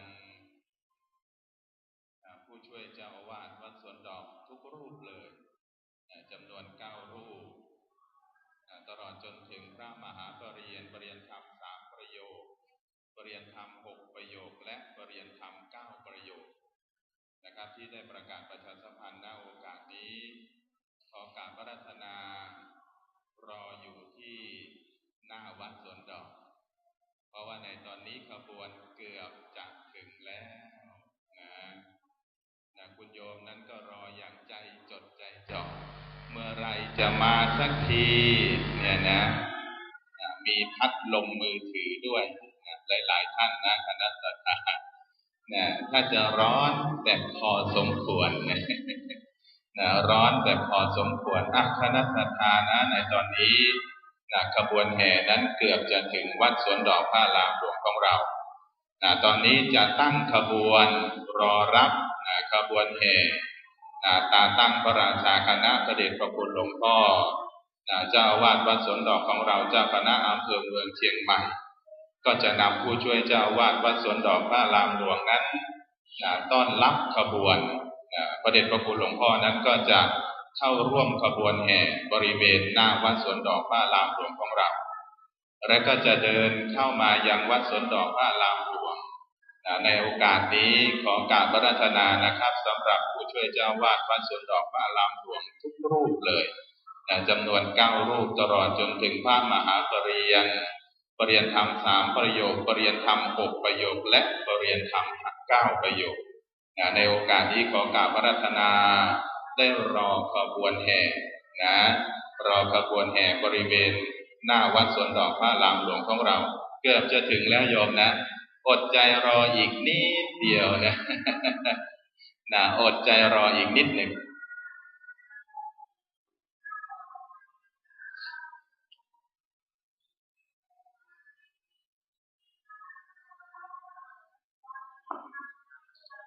ขอนิมนต์เลยนะครับเนี่ยครับที่เดินมาเนี่ยโยมนะพระมหาวริวัฒน์เนี่ยนะเดี๋ยวให้ดูนะครับท่านจะเดินไม่ค่อยเป็นเท่าไหร่ สายตาทุกสายตานั้นจับจ้องที่บริเวณธรรม9ประโยคให้เห็นมาดนะโยมนะเนี่ยมาดแบบนี้เลยเนี่ยบริเวณธรรม9ประโยคหนุ่มอยู่นะยังหนุ่มอยู่บวชก็บวชที่วัดสวนดอกพระอารามหลวงของเราเนี่ยยังดีนะคนอุปถากนั้นถึงการมรณานั่นก็คืออาจารย์น้ำเชื่อมนะอาจารย์น้ำเชื่อมนี่ปรารถนาหรือว่าจะเห็นลูกพระเนี่ยเป็นบริเวณธรรม9ประโยคนะแต่อยู่ไม่ถึงแต่ก็ยังประสบความสำเร็จนะในปีนี้เป็นบริเวณธรรม9ประโยครูปแรกของวัดสวนดอกพระอารามหลวงของเราด้วยวัดสวนดอกของเรานั้นไม่มีปรากฏมาก่อนเลยเป็นบริเวณธรรม9ประโยคต่อเมื่อพระเดชพระคุณหลวงพ่อเจ้าคุณพระราชมุนีเจ้าอาวาสวัดสวนดอกของเรานั้นมาเปิดสำนักบาลีในส่วนของวัดสวนดอกพระอารามหลวงของเราและก็ได้มอบสัพพวิชาให้กับศิษยานุศิษย์ทั้งหมดทั้งมวลในปีนี้ปีแรกด้วยปีแรกที่ลูกศิษย์นั้นได้จบเป็นปริญญาธรรม9ประโยคและก็รออีกปีหน้าอีกที่จะทำการสอบเป็นปริญญาธรรม9ประโยคอีก5 ถึง 6รูปด้วยกันก็น่าจะมีผลสำฤทธิ์ที่เป็นว่าที่ปริญญาธรรม9ประโยคอีกหลายรูปด้วยกันอันนี้ลูกเนนโรงเรียนบาลีสาธิตศึกษาอยู่ณวัดหมูบุญลูกเนนทั้งหมดทั้งมวลสวยสดงดงามมากลูกเนนตัวเล็กๆนี่แหละหน่อเนื้อของพระพุทธศาสนาสามเณรถือว่าเป็นเหล่ากอของสมณะปฏิปทานั้นความสงบเรียบร้อยในโอกาสนี้เห็นความสวยสดงดงามของลูกเนนทั้งหมดมารอรับขบวนแห่ซึ่งมีพระเดชพระคุณหลวงพ่อเจ้าคุณพระราชมุนีอธิบดีสงฆ์วัดสวนดอกเจ้าคณะอำเภอเมืองเชียงใหม่เป็นเป็นประธานณโอกาสนี้เราท่านทั้งหลายก็จะร่วมกันลูกเนนมาแล้วสวยสดงดงามมากลูกเนนทั้งหมดทั้งมวลนี้พำนักอยู่ที่วัดหมูบุญเป็นนักเรียนโรงเรียนบาลีสาธิตศึกษา ได้เรียนอยู่ได้ศึกษาอยู่ในขณะนี้ก็มาต้อนรับพร้อมกับคุณครูด้วยนะ คุณครูหลายท่านด้วยกันในโอกาสนี้ได้นำลูกศิษย์อันเป็นลูกเนรทั้งหมดทั้งมวลมาร่วมกันทั้งหมดเลยในโอกาสนี้ก็ต้องเจริญพรขอบคุณทางโรงเรียนบารีสาธิตศึกษาด้วยและก็ในโอกาสนี้นะครับขอใช้เสียงไปยังผู้ช่วยเจ้าอาวาสทุกรูปเลยเราจะรอบริเวณนั้นจะรอเมื่อเข้ามาถึงแล้วขบวนแห่นั้นก็จะมีช่างฟ้อนต้อนรับจะรับความอนุเคราะห์ในโอกาสนี้โรงเรียนวัดพโนไทยพายัพจะมาฟ้อนต้อนรับนู่นเลยบริเวณหน้าพระวิหารหลวงวัดสวนดอกตอนนี้ก็กำลังเตรียมเล็บอยู่ เตรียมตัวสวยสดงดงามมากนำโดยคุณครูโรงเรียนวัดพโนไทยพายัพนำน้องนักเรียนมาหลายท่านด้วยกันตอนนี้ก็กำลังเตรียมตัวรอรับขบวนที่ได้อัญเชิญตาตั้งพระราชาคณะชั้นล่างตาตั้งเจ้าคณะอำเภอเมืองเชียงใหม่ตราตั้งพระครูสัญญาบัตรผู้ช่วยเจ้าอาวาสตลอดจนถึงพระมหาปริญญาในวันนี้มากันครบถ้วนเลย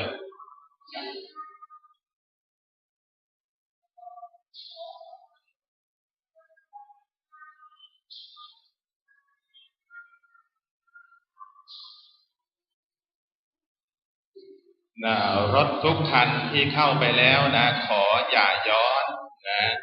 ขอให้เข้าไปแล้วก็เลยไปด้านหลังที่พระอุโบสถพระเจ้าเก้าตื้อเลยรถของทุกคันขอความเมตตาอย่าย้อนเพราะเหตุที่ว่าเราจะมีขบวนแห่บริเวณหน้าวัดสวนดอกพระอารามหลวงของเราด้วย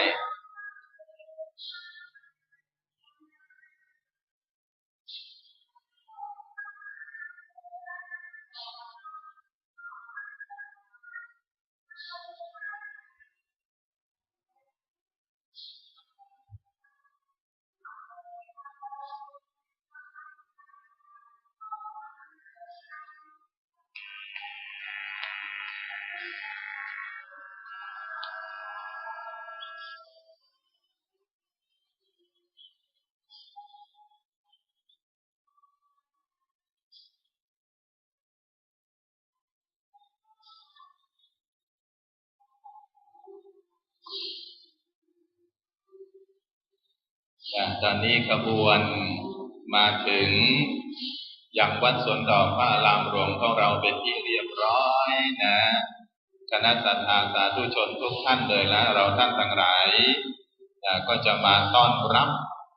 ขบวนแห่ตาตั้งพระราชาคณะชั้นล่างของพระเดชพระคุณหลวงพ่อเจ้าคุณพระราชมุนี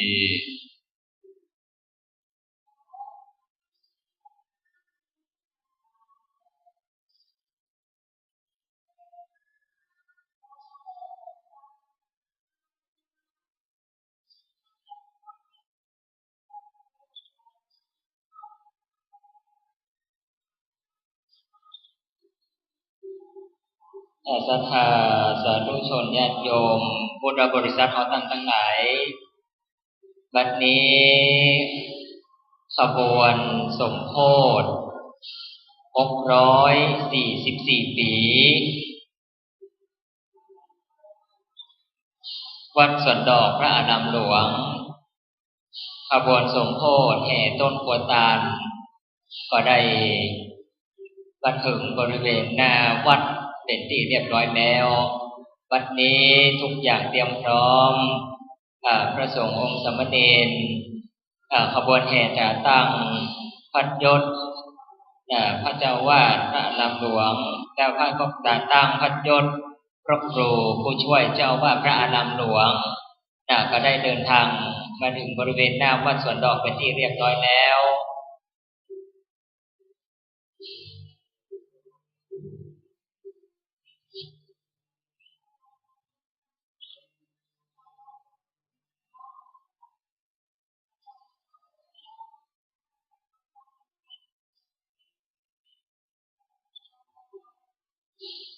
ปัดกองวงนุริยะนนอีกองแสนเสียงปัดกองตึงนงของวัดจังเคียนจังฟ้อชุมชนวัดสวนดอกวงโยธวาทิตโรงเรียนนักเรียนโรงเรียนวัดอโนไทยพายัพ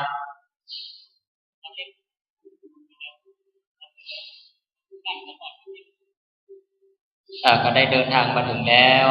ศรัทธาสัมสงฆ์สมณีศรัทธาทั้งหลายสาธุการยินดีต้อนรับขบวนพร้อมเพรียงกันใครมีข้อต่อกับพระไขวันนี้วงโยธวาทิตไกเดินยันเข้ามาใน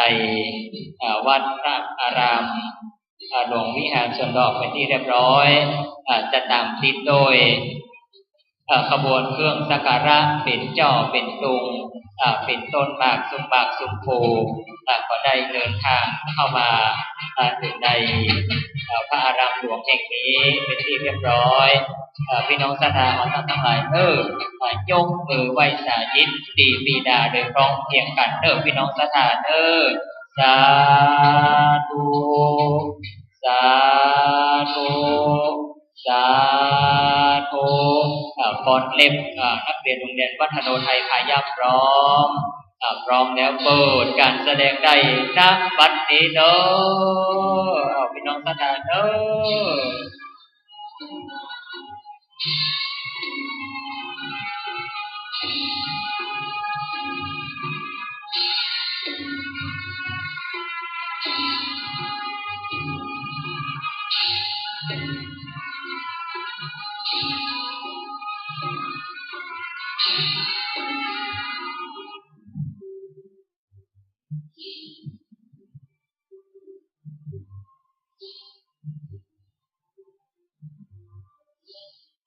วงโยธวาทิตขยับไปข้างหน้าเอาไปจุกกันที่วิหารเก่าตื่นเลย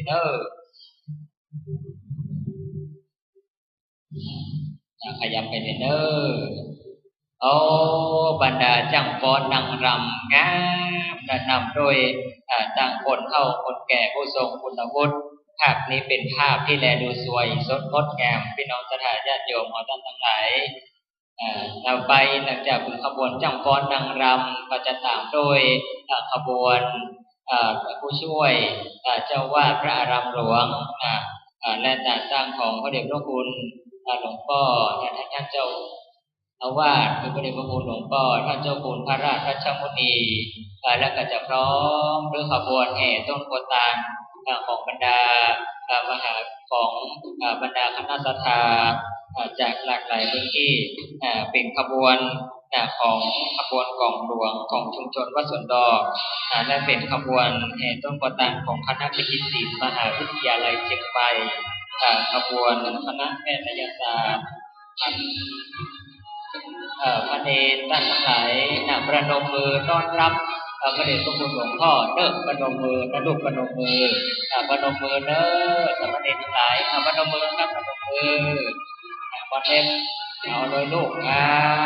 ตอนนี้ฟ้อนตอนทำคณะพอกินพอทานเป็นที่เรียบร้อยแล้ว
วันนี้พระเดชพระคุณหลวงพ่อท่านเจ้าคุณพระราชราชมุนี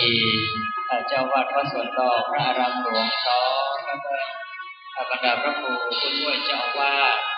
และพระมหากเรียนธรรมเก้าประโยคและขบวนของหลวงกำลังได้เดินทางเข้ามาถึงในบริเวณวัดสวนดอกสามเณรร่วมมือถวายการต้อนรับพระเดชพระคุณพี่น้องศรัทธาญาติโยมท่านทั้งหลายสาธุการพร้อมกันเด้อสาธุสาธุสาธุอ้าวมีข้อตอกขบวนท่านเดินเข้ามาแล้วมีข้อตอกดอกไม้เตรียมพระเตรียมฝายพระขายถวายการต้อนรับพระเดชพระคุณท่านตลอดจนถึงบรรดาผู้ช่วยเจ้าอาวาสท่านทั้งหลายทุกท่านทุกคนสิ้นนิ้วเข้าขอถวายการต้อนรับเด้อวันนี้ขบวนฟ้อนเล็บจากนักเรียนโรงเรียนวัดคโนไทยพายัพก็ได้ฟ้อนพระเดชพระคุณหลวงพ่อจะทำปุ๋ยข้าวตอกเด้อเอาปุ๋ยข้าวตอกเอาปุ๋ยเอาปุ๋ยเอาปุ๋ยข้าวตอกหลวงพ่อเด้อเอาถวายการต้อนรับพระเดชพระคุณหลวงพ่อเด้อเอาสาธุสาธุสาธุเอาตอนนี้ถึงแล้วเด้อห่มโพห่มใจของพี่น้องคณะสัทธาวัดสวนดอกห่มโพห่มใจของพี่น้องสัทธาต่างบ้านต่างจองทั่วสารทิศตอนนี้ได้ญาติเดินทางมาถึงแล้วพี่น้องสัทธาอันนี้เป็นขบวนแห่ตราตั้งสัญญาตราตั้งพันยศเจ้าคณะชั้นราชที่พระราชราชมุนีและตลอดจนถึงบรรดาพันพระครูผู้ช่วยเจ้าอาวาสตอนนี้ได้เดินทางมาสู่วังแก้วบุพารามมหาวิหารบุพารามวัดสวนดอกพระอารามหลวงหลังจากนั้นจะตามติดด้วยขบวนพัดมหาปริญญาธรรมตั้งแต่ปริญญาธรรม3ประโยค6ประโยคและปริญญาธรรม9ประโยคหลังจากนั้นก็จะเป็นต้นขบวนกองหลวงกองหลวงของต้นกวนตาของพี่น้องคณะสัทธาวัดสวนดอกเป็นลำดับการต่อไปเจริญพรเอาแห่ม่วนกันจัดแล้วพี่น้องสัทธาญาติโยมแห่ต้อนรับกันพี่น้องสัทธาเอาขบวนกองหลวงเป็นที่ม่วนกันสักแล้วพี่น้องสัทธาญาติโยมใครมีวิดีโอถ่ายเอาไว้เนอะถ่ายเอาไว้มีเจอแค่กลุ่มบอลดาบบอลดาบก็มีนะ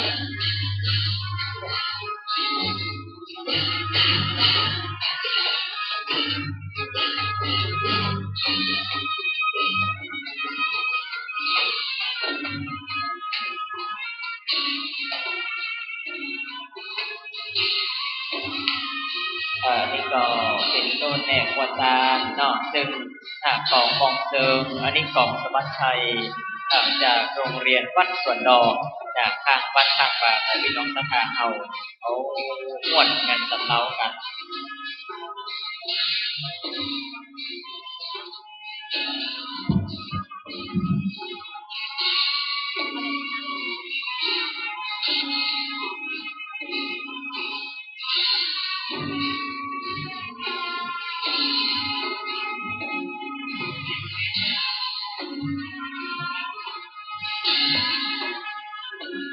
อันนี้ก็เป็น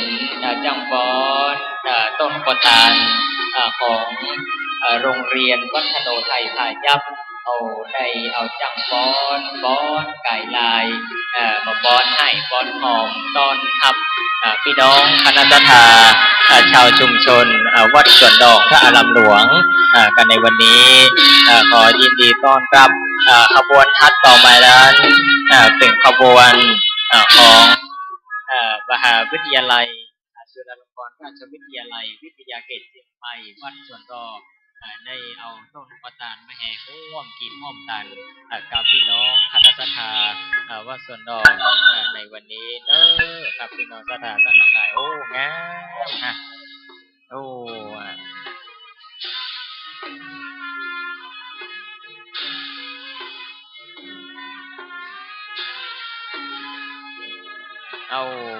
ฟ้อนไก่ไหลงามสาวจังฟ้อน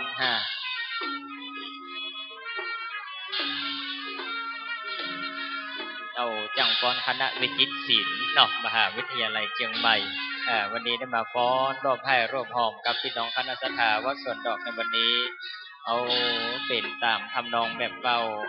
ฟ้อนตอนทำโบสถ์โบราณฟ้อนทำโบสถ์อิฐโบราณกันในวันนี้พี่น้องศรัทธาเอาจากร่วมการยกมือแส่ซองนโมทนาโอ้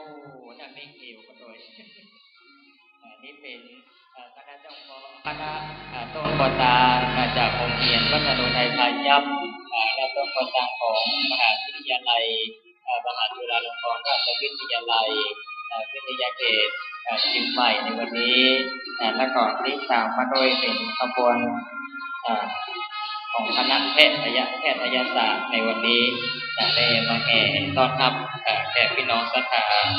วัดสวนดอกในวันนี้นะครับ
พี่น้องศรัทธาญาติโยมท่านทั้งหลายตอนนี้ขบวนแห่สมโภชจากพัดยศที่เจ้าคุณพระราชมุนีและพัดยศพระผู้ช่วยเจ้าอาวาสและพัดเรียนธรรม3ประโยค6ประโยคและ9ประโยคก็ได้เดินทางมาสู่ยังพระวิหารหลวงวัดสวนดอกพระอารามหลวงเป็นที่เรียบร้อยแล้วต่อจากนี้ไปก็จะได้นำพัดได้เชิญพัดยศได้ขึ้นตั้งไว้ที่โต๊ะหมู่บูชาในพระวิหารหลวงวันนี้ขออนุโมทนาบุญกับบรรดาพี่น้องพี่น้องศรัทธาจะหลากหลายทั่วสารทิศไม่ว่าจะเป็นพี่น้องศรัทธาจากอำเภอแม่อายและอำเภอเมืองจากทุกที่ทุกทางวันนี้ได้มาร่วมกิจพร้อมกันกับพี่น้องคณะศรัทธาวัดสวนดอกพระอารามหลวงในวันนี้ขอบุญกิจบุญทานที่พี่น้องศรัทธาญาติโยมเฮาท่านทั้งหลายได้ปากันกระทำปั้มเป่งบุญในปีการบัดนี้จุเพื่อเป็นตบะเดชะจงเป็นพระวะปัจจัยเพื่อพี่น้องศรัทธาญาติโยมทั้งหลายเพื่อได้อยู่ดีมีสุขปราศจากโรคภัยเจ็บอุปัฏฐวะกังวลอันตรายภัยยะทั้งหลายก็ขอจะได้ประกาศให้ ก่มาไก่แก่ตนตัวพี่น้องศรัทธาญาติโยมสาธุชนหอต้านทั้งหลายจุเยี่ยงจุประการนั้นจุงจักมีเอี่ยงแท้ดีๆทุกท่านทุกคนตอนนี้ว่าเป็นรถยนต์ต่างๆเอาไปเจาะไว้ตัดในคุณตอนนี้บรรดาพระสงฆ์มหาเถรานุเถระที่ได้กราบอวัยสารัตนานิมนต์มาเป็นนอเนื้อนาบุญเจริญพระพุทธมนต์สวดมนต์ตันสมโพธิพระอาราม644สีวัดสวนดอกพระอารามหลวงวันนี้กำลังได้เริ่มทยอยเดินทางมาเรื่อยๆพี่น้องศรัทธาญาติโยมสาธุชนชาวบ้านทั้งหลายก็ตอนนี้ขึ้นสามารถขึ้นไปนั่งบนพระวิหารหลวงได้ไปพักผ่อนกันบนที่พระวิหารหลวงยินดีจัดนักยินดีจัดหลายทุกท่านเดินในด้วยกันเจ้าทุกท่านทุกคนจุอย่างจุประการพี่น้องศรัทธาสาธุชนญาติโยมของท่านทั้งหลายเจริญพรขึ้นไปนั่งบนพระวิหารหลวงได้เลยพี่น้องศรัทธาญาติโยมตั้งแต่นี้เป็นต้นไปนี่ก็จะได้ขออาตมาภาพก็จะได้ยุติเสียงประกาศประชาสัมพันธ์ลงก่อนกระเด็นสักกรรมหนึ่งก็จะได้มีโฆษกได้มีพิธีกรภาคสนามได้มาอู้จาปราศรัยมาชี้แจงกำหนดการที่กำลังจะก่อกำเนิดเกิดขึ้นกันในแห่งกับกี่ชั่วโมงอีกข้างหน้านี้ต่อจากไปขอเจริญพรวันนี้อาตมาภาพก็จะขอยุติลงประกาศประชาสัมพันธ์จะได้มอบใหม่กับท่านอาจารย์ที่มีหน้าที่เกี่ยวกับการประชาสัมพันธ์ในวันนี้ได้มาประกาศประชาสัมพันธ์แก่กับบรรดาพี่น้องท่านสาธุชนวัดสวนดอกพระอารามหลวงเป็นลำดับการต่อไปด้วยเจริญพร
จัดนอนเนี่ยครับ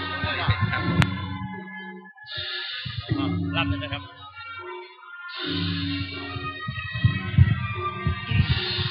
ยะถาวาริวหาปุราปริปุเรนติสาครังเอวะเมวะอิโตทินังเปตานัง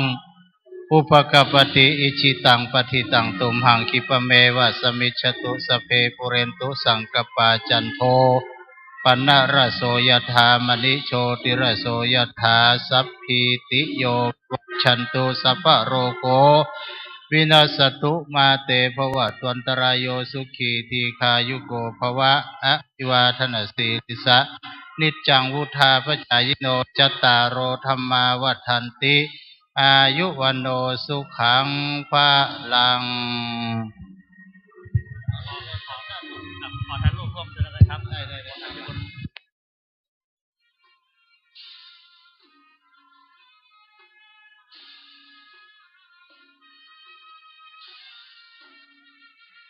พระพุทธศาสนา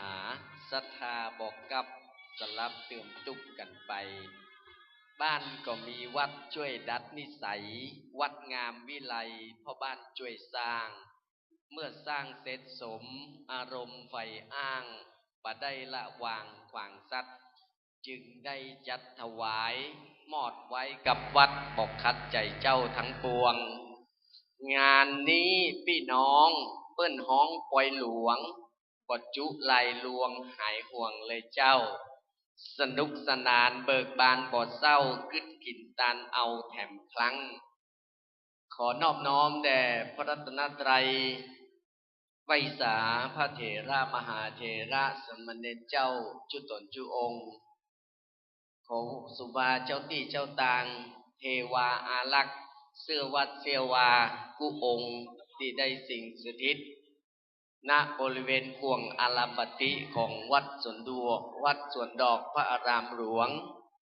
ในโอกาสบัดนี้เฮาเจ้าข้าผู้ท่านผู้คนก็ได้ชื่นชมบารมีกระบวนแห่สัญญบัตรพัดยศตาตั้งเจ้าคณะอำเภอตาตั้งพระครูผู้ช่วยพัดตาตั้งมหาปรริญญาขบวนประกอบเครื่องยศตลอดจนการต้อนรับขับขานวันนี้เทวบุตรเทวดาทั้งหลายเจ้าได้มาประชุมจุมนุมพร้อมเพียงเรียงกันเพื่อที่จะอำนวยอวยพรเป็นสักขีพยานในโอกาสที่ข้าเจ้าทั้งหลายได้มีโอกาสมาทำบุญใหญ่งานฉลองสมโภชขบวนแห่สัญญบัตรพัดยศเพื่อถวายมุทิตาสักการะพระมหาเถระเจ้าอารมติวัดสวนดอกของเฮาในดินนามพระราชรัชมุนีสักครู่หนึ่งหลังจากที่ขบวนอัญเชิญเครื่องประกอบยศทั้งหลายขึ้นสู่ควงมณฑลพิธีวิหารหลวงควงเจ้าครูบาศิลธรรมแล้วเจ้าพนักงานพิธีตั้งบน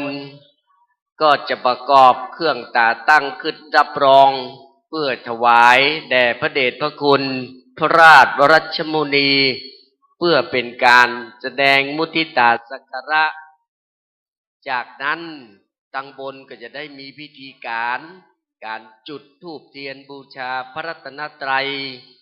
ถวายความเคารพแด่พระบรมฉายาลักษณ์ของพระบาทสมเด็จพระเจ้าอยู่หัวหลังจากได้มีการประกอบการอ่านพระสุพรรณบัตรตราตั้งพระราชาคณะจันทราชพระสงฆ์พิธีเจ้าที่ได้นิมนต์มาเป็นสักขีพยานก็จะได้สรรเสริญเจริญพระพุทธมนต์จยันโตท่านประธานในพิธีก็จะถวายมุทิตาสักการะแด่พระคุณพระเดชพระคุณเจ้าลำดับต่อไปก็จะได้มีการอ่านสารตาตั้งเจ้าคณะอำเภอกาตั้งพระครูผู้ช่วยเจ้าอาวาสพระมหาปรริญญาตามลำดับถ้าตั้งบนเรียบร้อยจัดควงงดงามเพื่อที่จะประกอบพิธีแล้วก็ขอเชิญชวนมาตั้งการประชาสัมพันธ์ตั้งลุ่มโดยนะเจ้าตามความเชื่อถือบ่ฮือผิดพลังสมที่กึดตั้งกันมาเพื่อจะอุทิศส่วนบุญไปหาผู้มรณาไปจากโลกว่างขอฮือกุศลที่ตนได้สร้างเป็นเตียนส่องต่างพ้นทุกข์วันนี้เราได้รับการร่วมไม้ร่วมมือสามัคคีแสดงพลังในส่วนของพุทธศาสนิกชนบอกว่าจะเป็นคณะศรัทธาวัดสวนดอกทุกหลังคาเรือนตลอดจนพุทธศาสนิกชนผู้ท่านที่ได้รับข่าวสารการบุญดีงามตั้งอกตั้งใจมาร่วมทำบุญใหญ่ในวันนี้เป็นวันที่2ในการฉลองงานสมโภชวัดสวนดอกพระอารามหลวงขบวนที่ผ่านตาท่านไปก็เป็นการขบวนแห่เครื่องสมโภชมีได้รับความอนุเคราะห์สนับสนุนด้วยดีจากสถานีตำรวจภู ภูธรภูพิงราชนิเวศพร้อมด้วยข้าราชการตำรวจอาสาชุมชนสวนดอกที่สังกัดสภ.ภูพิงทุกท่านตัวแทนของชุมชนกู้คนขบวนแห่จ้อตุงใจจากแม่ครูสีตาขบวนเครื่องสมโภชขบวนขันน้ำตาลจากตัวแทนของพี่น้องทั้งอำเภอเมืองเชียงใหม่ขบวนสัญญบัตรพัดยศต้องขอบพระคุณคณะข้าราชการตัวแทนของโรงเรียนวัดสวนดอกที่ได้อัญเชิญพัดยศกาตั้งพระราชาคณะจันราชกาตั้งเจ้าคณะอำเภอขบวนพระครูผู้ช่วยเจ้าอาวาสพัดมหาปรริญญาเก้าประโยคที่ได้เสียสละแต่งชุดปกติขาวมาร่วมเป็นเกียรติอัญเชิญในนามของพระบาทสมเด็จพระเจ้าอยู่หัวต้องขอบพระคุณยินดีกับ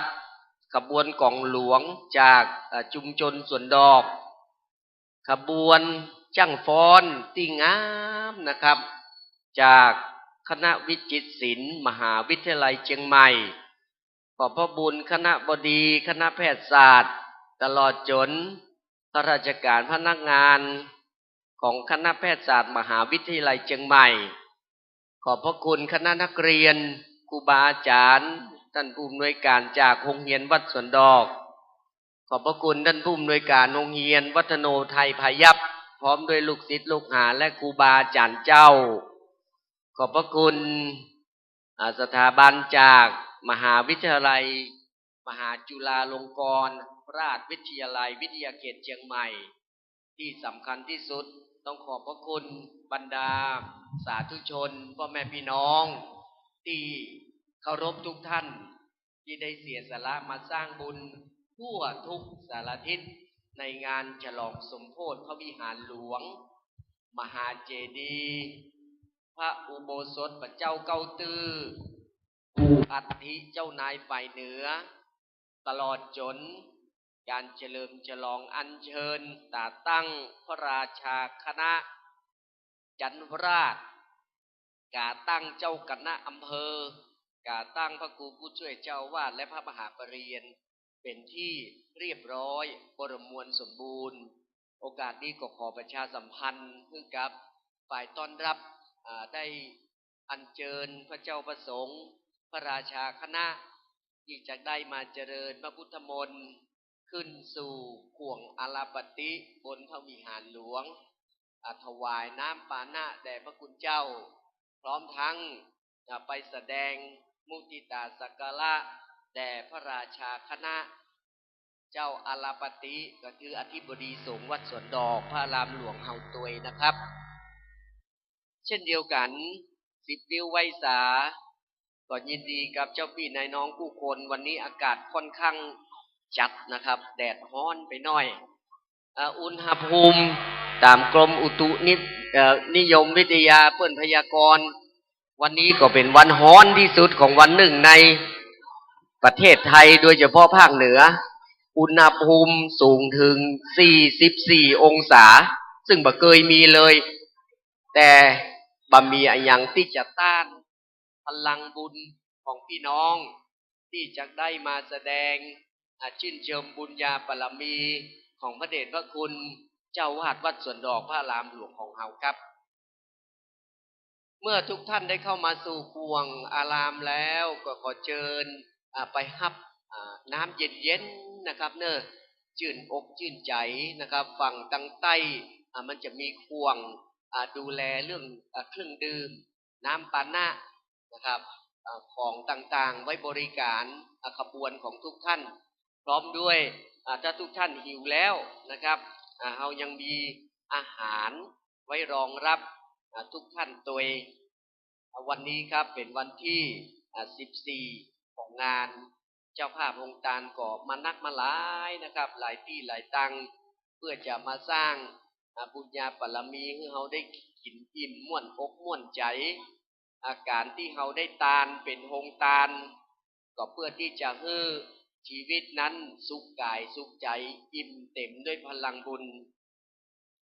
โฮงตาลของวัดสวนดอกในวันศุกร์ที่14พฤศจิกายนในวันนี้นั้นมีน้ำผลไม้ของคุณนิชัญญามีเอี่ยมพร้อมด้วยคณะมีของกินนะครับอาหารจากวัดสันปสักวรอุไรน้ำแข็งใสรวมมิตรจากคุณปานหไทยตาเจริญเมืองน้ำแข็งสายรวมมิตรของคุณนุชนรีพร้อมญาติธรรมท่านหิวแล้วยังมีก๋วยเตี๋ยวนะครับมีไอศกรีมดูแลท่านจากร้านป้าทองใบมีรวมมิตรของคุณจัญญาทิพย์ศรีน้ำผลไม้ของคณะนิสิตปี2ห้องเอคณะรัฐศาสตร์มหาวิทยาลัยเชียงใหม่ลูกจิ้นไอติมของคุณกรพร้อมครอบครัวน้ำอัดลมของคุณสุนทรคนออนอุมาหอพักเจซีโฮมนายตานามนเด็กชายธนวัฒน์คำปันหอพัก8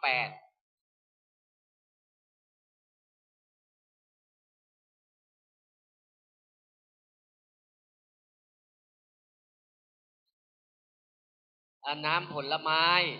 จากคุณอุทัยแซ่เลียวพี่นารีปันนอและมีน้ำมะตูมเฉาก้วยของแม่นวลดลสุขกิจมีน้ำหวานน้ำผลไม้ของห้างหุ้นส่วนจำกัดเซอร์วิสการไฟฟ้ายังมีแหมนักนะครับเรื่องของการบริการเอาบุญสู่ตานกับพ่อแม่พี่น้องที่ได้มีโอกาสมาร่วมงานอัญเชิญสัญญบัตรพัดยศเครื่องประกอบยศต่างหลายในคราวครั้งนี้เรียบร้อยสมบูรณ์ไปเราบริการทุกท่านด้านทางทิศฝั่งใต้ของวิหารหลวงนะครับวันนี้นั้นเราจะมีงานกันนักงานกันหลายนะครับอย่าใดก็ขออนุญาตประชาสัมพันธ์คือกับท่านที่เคารพก่อนที่จะเข้าสู่พิธีการสักน้อยนะครับก่อนอื่นขออภัยในความไม่สะดวกท่านผู้ใดพบเห็นเด็กชายอายุประมาณ3 ขวบชื่อเด็กชายณัฐพลปันตะได้เดินทางมาร่วมเอาบุญใหญ่แต่พลัดหลงกับมารดาท่านพบแล้วนะครับกรุณานำเด็กชายณัฐพลปันตะอายุประมาณ3 ขวบมาที่ฝ่ายประชาสัมพันธ์ขอบพระคุณเป็นอย่างสูงเบื้องต้นครับพ่อแม่พี่น้องทั้งหลายครับวันเสาร์ที่14วันนี้ตั้งแต่7 โมงเจ้าเป็นต้นมาพระสงฆ์เถรานุเถระเจ้าจำนวน9 รูปโปรดเมตตาเจริญพระพุทธมนต์เจ้าภาพได้ถวายเครื่องไทยธรรมพระสงฆ์ได้อนุโมทนาหลังจากนั้นเรามีการประกวดแข่งขันตีกลองสะบัดใจค่ำคืนนี้ก็จะยกการแข่งขันประกวดตีกลองสะบัดใจเอาขึ้นมาแข่งขันนะครับในเวทีกลางกับมีหลายคณะด้วยกันครับจำนวนถึง10 คณะด้วยกันจึงขออนุญาตประชาสัมพันธ์เชิญชวนคือกับเจ้าภาพผู้ที่จะเข้าร่วมแข่งขันตีกลองสะบัดชัยนะครับมีรางวัลจำนวนนักคือท่านรางวัลชนะเลิศมอบเป็นสินน้ำใจจำนวนถึง 8,000 บาทรางวัลรองชนะเลิศอันดับที่1 6,000 บาทรางวัลรองชนะเลิศอันดับที่2 5,000 บาทรางวัลชมเชย2 รางวัลละ 3,000 บาทนะครับเพราะฉะนั้นค่ำคืนนี้จะเป็นการประกวดและมอบรางวัลให้กับการประกวดแข่งขันตีกลองสะบัดใจอย่างใดท่านใดที่มีความสนใจแล้วก็มีความต้องการในเรื่องการชมศิลปวัฒนธรรมท้องถิ่นประเภทของเชิญนะครับบริเวณขวงหน้าอัฐิเจ้านายฝ่ายเหนือจะเริ่มในเวลา 1 ทุ่ม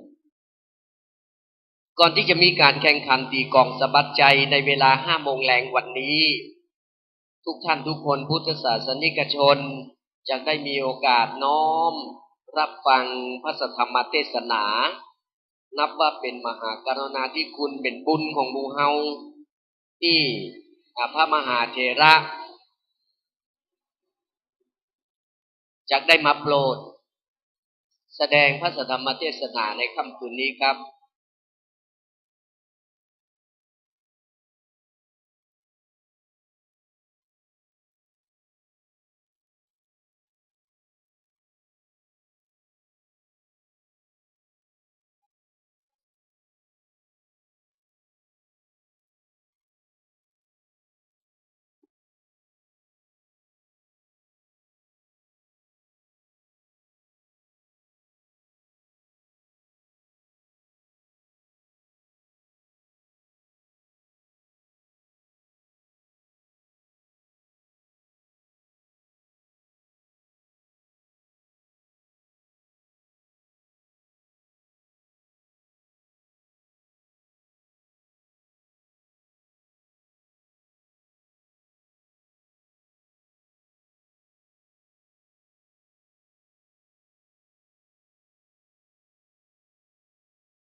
ลำดับต่อไปครับในเวลา5 โมงแรงหรือ17 นาฬิกาโดยประมาณก็ขอประชาสัมพันธ์ให้กับพุทธศาสนิกชนทุกท่านได้มีโอกาสน้อมรับฟังพระธรรมเทศนาวันนี้ครับเป็นนาบุญของเราอย่างสูงสุดที่จะได้รับความเมตตาจากพระเดชพระคุณพระมหาโพธิวงศาจารย์วัดราชโอรสารามราชวรวิหารจากกรุงเทพมหานครก็จะได้โปรดเมตตาแสดงพระสัทธรรมเทศนาจำนวน1 กันนะครับเอาว่าเวลาประมาณ5 โมงแรงสักน้อยหนึ่งนะครับเนื่องจากพระเจ้าประสงค์เพิ่นก็ตรงเวลานะครับ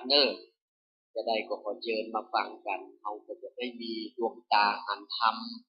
เข้าใกล้ชิดกับพระพุทธศาสนาอย่างแท้จริงเพราะวัดสวนดวงนั้นเป็นศูนย์รวมแห่งการเผยแผ่พระพุทธศาสนาตั้งแต่พระสุมาณะเถระเจ้าได้นำเอาพระบรมสารีริกธาตุมาบรรจุในสมัยของพระเจ้ากือนาเจริญรุ่งเรืองกลางกรุงรุ่งเรืองมาจนปัจจุบันนะครับหลังจากที่ได้รับความเมตตาจากพระเดชพระคุณพระมหาโพธิวงศาจารย์ได้เมตตาแสดงพระธรรมเทศนา1 กันแล้วพระสงฆ์องค์สามเณรพระเถรานุเถระเจ้าจำนวน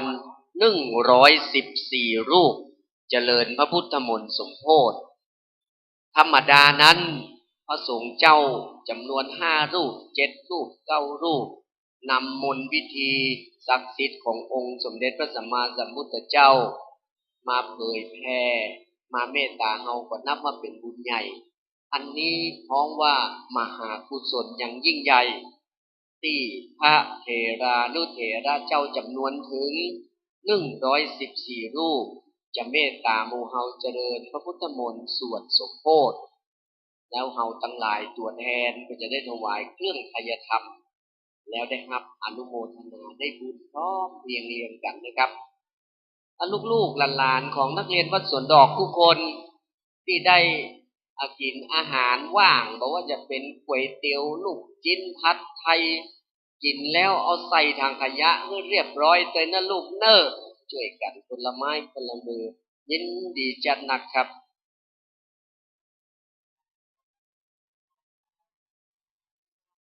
หลังจากที่พิธีสงฆ์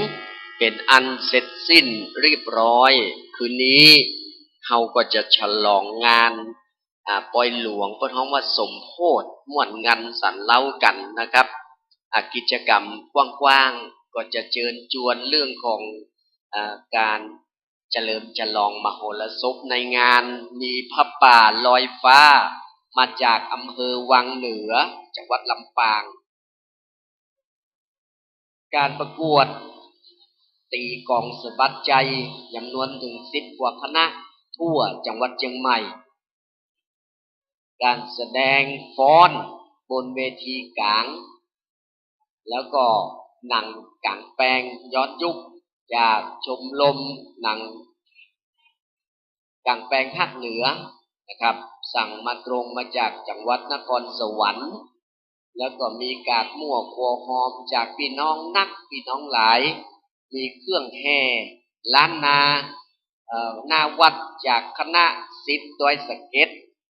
การฟ้อนต้อนรับกระบวนกวตานโดยชมรมชุมนุมพี่น้องสวนดอกและกิจกรรมแห่งนักแล้วก็มีการนำต้นเงินนะครับเพื่อที่จะเป็นกวตานเริ่มเอามาตานตั้งแต่บัดนี้เป็นต้นไปเอาขอประกาศเพื่อกับบรรดาท่านที่เคารพได้รับทราบว่าปีนี้นั้นวัดสวนดอกสร้างบุญใหญ่อาจจะลองสมโภชงานตั้งหลายนั้นเป็นจำนวนนักขนาดเลยครับท่านครับเป็นเนื้อนาบุญอย่างยิ่งใหญ่โอกาสก่อนที่จะเริ่มพิธีตั้งบนคือเป็นมังกรมงคลจะขออัญเชิญในวาระครบ644 ปีวัดสวนดอกพระอารามหลวงจะขออนุญาตเชิญชวนท่านที่เคารพบรรดาคณะศรัทธาที่น้ำอันดับแรกนะครับจะขอน้ำที่มาบริการถวายพระเถระมหาเถระตลอดงานก็คือโฮงทานน้ำดื่มน้ำสมุนไพรกลุ่มป้านีนำโดยคุณปริชาติแอปเปิลตันคุณสุภาทองล้อมมีน้ำหลายอย่างที่ได้เอามาบริการบรรดาท่านผู้ที่มาร่วมสร้างบุญใหญ่ในโอกาสงานสมโภชปล่อยหลวงวัดสวนดอกมีน้ำใบบัวบกกาแฟเย็นชาเย็นน้ำเก๊กฮวยน้ำอัญชันมะนาวน้ำลำไยน้ำกระเจี๊ยบต้องยินดีอนุโมทนาบุญกับหงตาลน้ำดื่มสมุนไพรกลุ่มป้านียังอีกครับถ้าผิดพลาดจะได้ก็ขออภัยด้วยนำบุญใหญ่โดยคุณปริชาติแอปเปิลตันคุณสุภาทองล้อมแล้วยังมีหงตาลลักเป็นหงตาลมหากุศลอันยิ่งใหญ่จากกลุ่มบ้านรุ่งอรุณ3พร้อมด้วยญาติธรรมตึงหมู่บ้านเป็นการฉลองถนนใหม่ด้วยเนอะเพิ่นได้ถนนตัดใหม่สะดวกสบายซึ่งก็มีหลายอย่างนะครับประเภทน้ำก็มีน้ำแข็งน้ำหวานรวมมิตรนะครับประเภทอาหารก็มีพะแนงเนื้อไข่เจียวนำโดยคุณแม่ปรานอมสิริวรรณรัตน์สร้างบุญใหญ่กับพี่ๆน้องๆที่เคารพผู้คนตลอดงานนะครับเพราะฉะนั้นก็ขอบุญพละอานิสงส์ที่คณะของหมู่บ้านรุ่งอรุณ3ได้มาตั้งโครงการใหญ่พร้อมกับบริษัทพรพิพิธนำโดยคุณปทุมวดีได้นำก๋วยเตี๋ยวหมูน้ำดื่ม500 โหลมาบริการตลอดงานขอตานน้ำได้เป็นเศรษฐีเนอะท่านเนอะเจ้า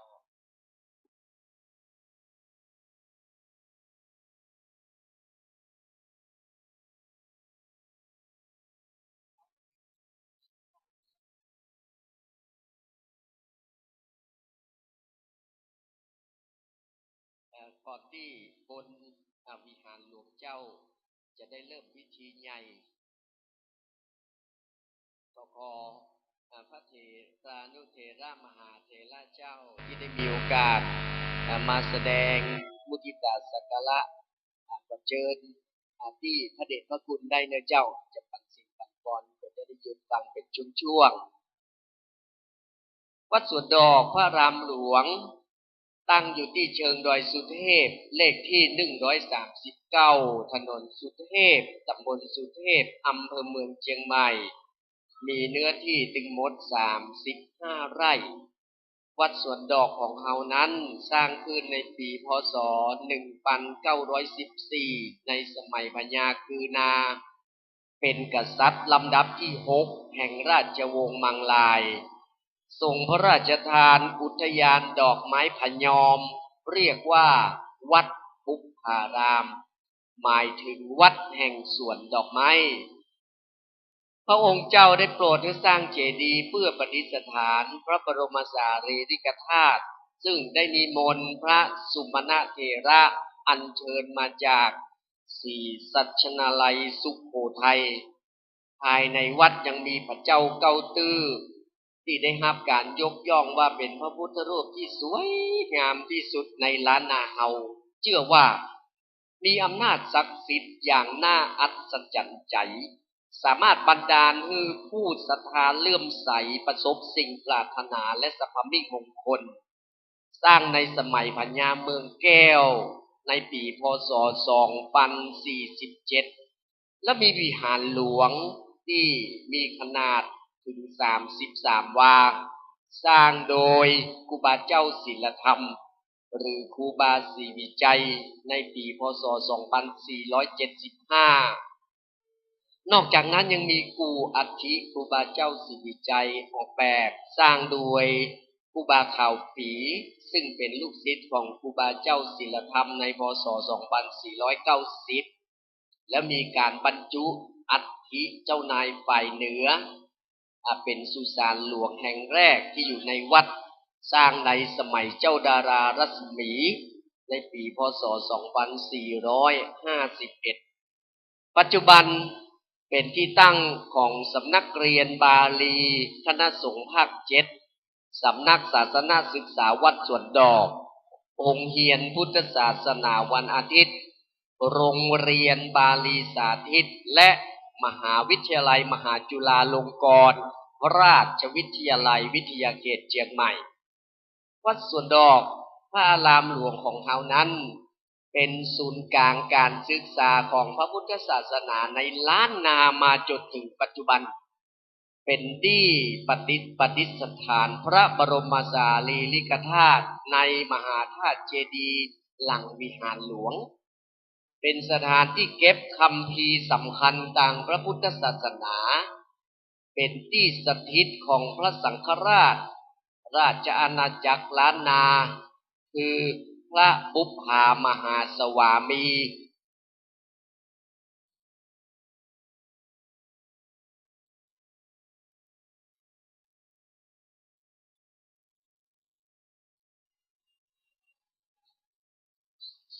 ก่อนอื่นก็ขอ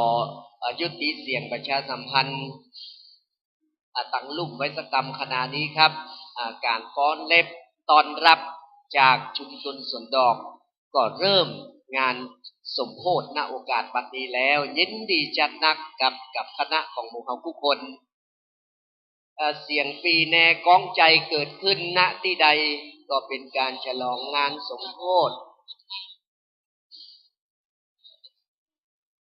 แต่จะขอย้ายกา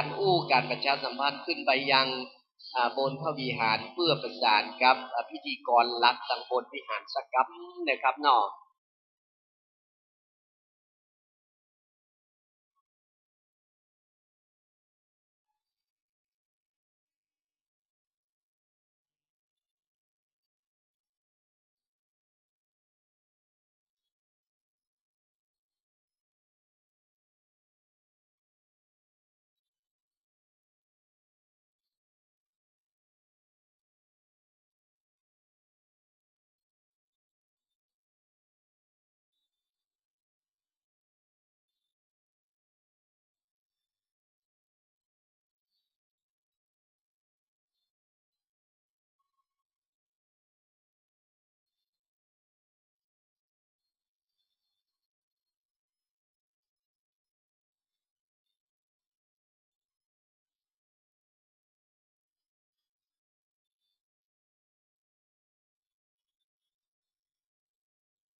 ำโบราณกล่าวขานเอาไว้สมควรจะได้นำไปขยายกำว่าปล่อยหลวงขอให้หญิงใจจำไว้เนื้อเจ้าเอาไว้สั่งสอนลูกหลานตานเต้าภาษิตบ้านเฮาเลิศล้ำเจื้อเข้าอยู่นาเจื้อป่าอยู่น้ำเจื้อเสืออยู่ถ้ำดงดอนคนเฮาใหญ่แล้วไผ่บัท่าสอนจิงหีดแมงจรไผ่สอนมันเต้นจับใจครูบาแต่มาผิดเส้นบอดจับใจเนนแถมเหมาะยินดีท่านที่เคารพบรรยากาศบนพระวิหารหลวงเจ้านี้เป็นภาพที่ประทับใจและน่าชื่นชมที่บรรดาพระเถรานุเถระเจ้าจุตนจุองค์ได้แสดงความนอบน้อมแด่พระมหาเถระประกอบไปด้วยพระเดชพระคุณพระมหาโพธิวงศาจารย์วัดราชโอรสารามราชวรวิหารจะได้ก็ดีขอเชิญเนื้อนาบุญตั้งประธานฝ่ายฆราวาสพุทธศาสนิกชนที่เคารพทุกท่านมีโอกาสแล้วเชิญถวายความเคารพแด่พระสงฆ์ทรงสมณศักดิ์ตลอดจนผู้รับผู้ใหญ่ที่ได้มีโอกาสมาร่วมงานบุญใหญ่ถึง3 งานด้วยกันเป็นการฉลองครั้งยิ่งใหญ่ของวัดสวนดอกพระอารามหลวงดังที่ข้าพเจ้าได้นำเรียนว่าวัดสวนดอกเป็นศูนย์กลางการศึกษาพระพุทธศาสนาในล้านนามาตั้งแต่สมัยพระสุมาณเถระเจ้าเป็นที่ประดิษฐานพระบรมสารีริกธาตุเป็นสถานที่เก็บคัมภีร์สำคัญต่างพระพุทธศาสนาโอกาสนี้หมู่เฮาเจ้าข้ายินดีต้อนรับท่านรองศาสตราจารย์ถาวรเสาศรีจันทร์คณบดีมหาวิทยาลัยจุฬาลงกรณราชวิทยาลัยพร้อมด้วยแม่นายนะครับมาพร้อมเรียงกันกำลังปราศาทะพูดคุยกับพระสงฆ์องค์สามเณรเจ้าอยู่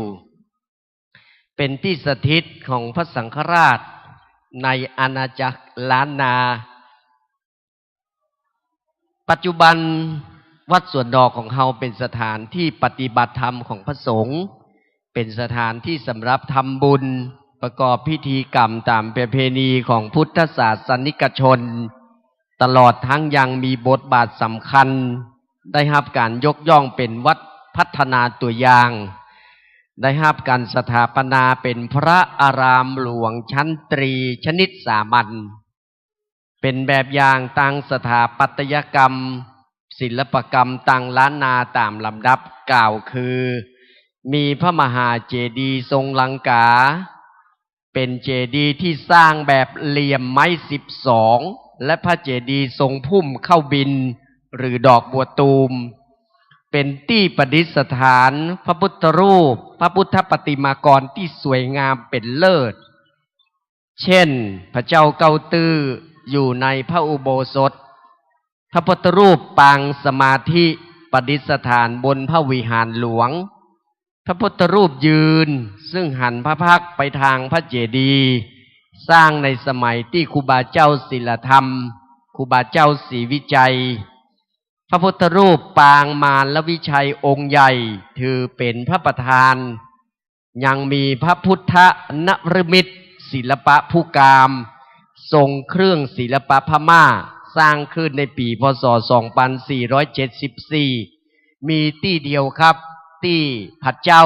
แต่งองค์ทรงเครื่องคล้ายอมปฐมบรมเบื้องต้นนะครับงดงามสวมด้วยแก้วแหวนมงคลท่านอยากดูอยากชมอยากสักการะก็เชิญนะครับที่บนพระวิหารหลวงท่านพุทธศาสนิกชนที่เคารพทุกท่านครับเมื่อวันที่14พฤษภาคม2551กรรมการมหาเถรสมาคมได้มีพระบัญชาแต่งตั้ง พระศรีสิทธิเมธีหรือนิมิตสิขรสุวรรณโนท่านผู้ช่วยเจ้าอาวาสวัดท่าตอนพระอารามหลวงขึ้นมาดำรงตำแหน่งเจ้าอาวาสวัดสวนดอกเมื่อวันที่5 กุมภาพันธ์ 2553 เป็นต้นมาตั้งแต่บัดนั้น5 กุมภาพันธ์ 2553 วัดสวนดอกก็ได้เจริญรุ่งเรืองโดยบุญบารมีของพระเดชพระคุณพระศรีสิทธิเมธีในสมัยนั้น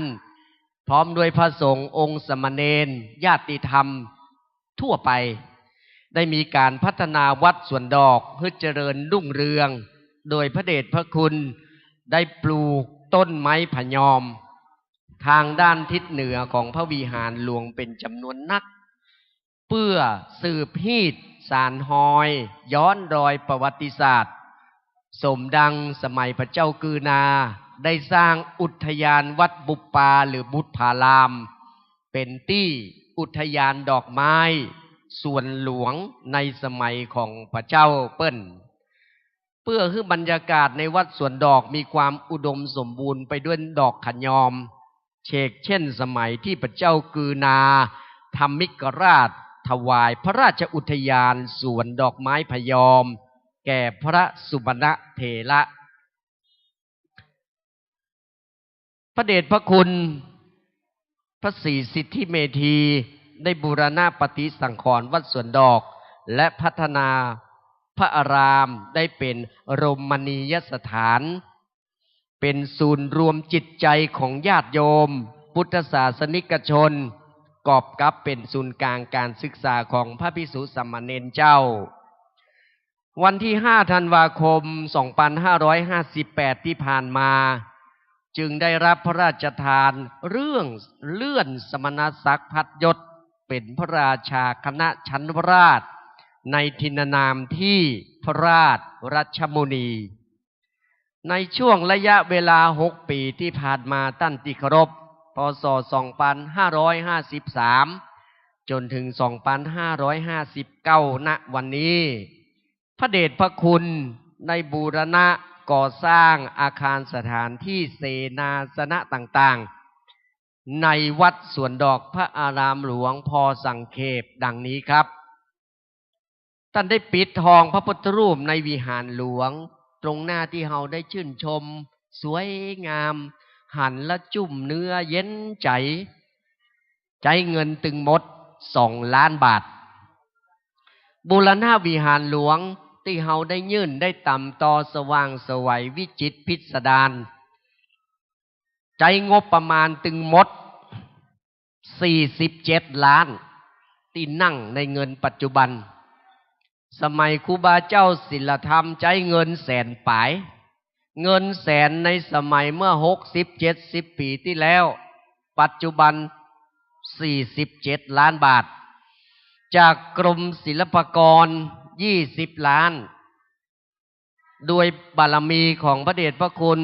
ญาติโยมผู้มีจิตศรัทธาร่วมบริจาคแห่ม27 ล้านรวมทั้งสิ้น47 ล้านบูรณะกุฏิณเชียงใหม่3 ล้าน 5บูรณะหอฉันกรโกวิด500,000 บาทปลูกต้นไม้ขยอมต้นบะพับต้นแคนาบริเวณวัดโดยรอบทั้งจัดภูมิทัศน์เป็นจำนวน5 ล้านบาทสร้างหอระฆังใหม่2 ล้าน 6ขอปกประกาศเจ้าภาพเปิ้นขอประกาศไปถึงบุญบารมีของพ่อแม่พี่น้องญาติทั้งปวงที่ได้มีเนื้อนาบุญสร้างวิหารหลวงที่พระเดชพระคุณได้ปกประกาศมีใบดีกาแผ่เมตตาไปถึงไปเติงมีคุณแม่สุรีพรคองประเสริฐและครอบครัวคองประเสริฐบูรณะเสาวิหารหลวงจำนวน9 ต้นต้นละแสนก็ประมาณนั้นนะครับ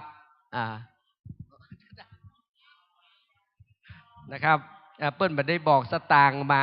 เปิ้นบูรณะเสาพระวิหารหลวง9 ต้น ล้อมรอบองค์พระประธานงานฉลองสมโภชวิหารหลวงของ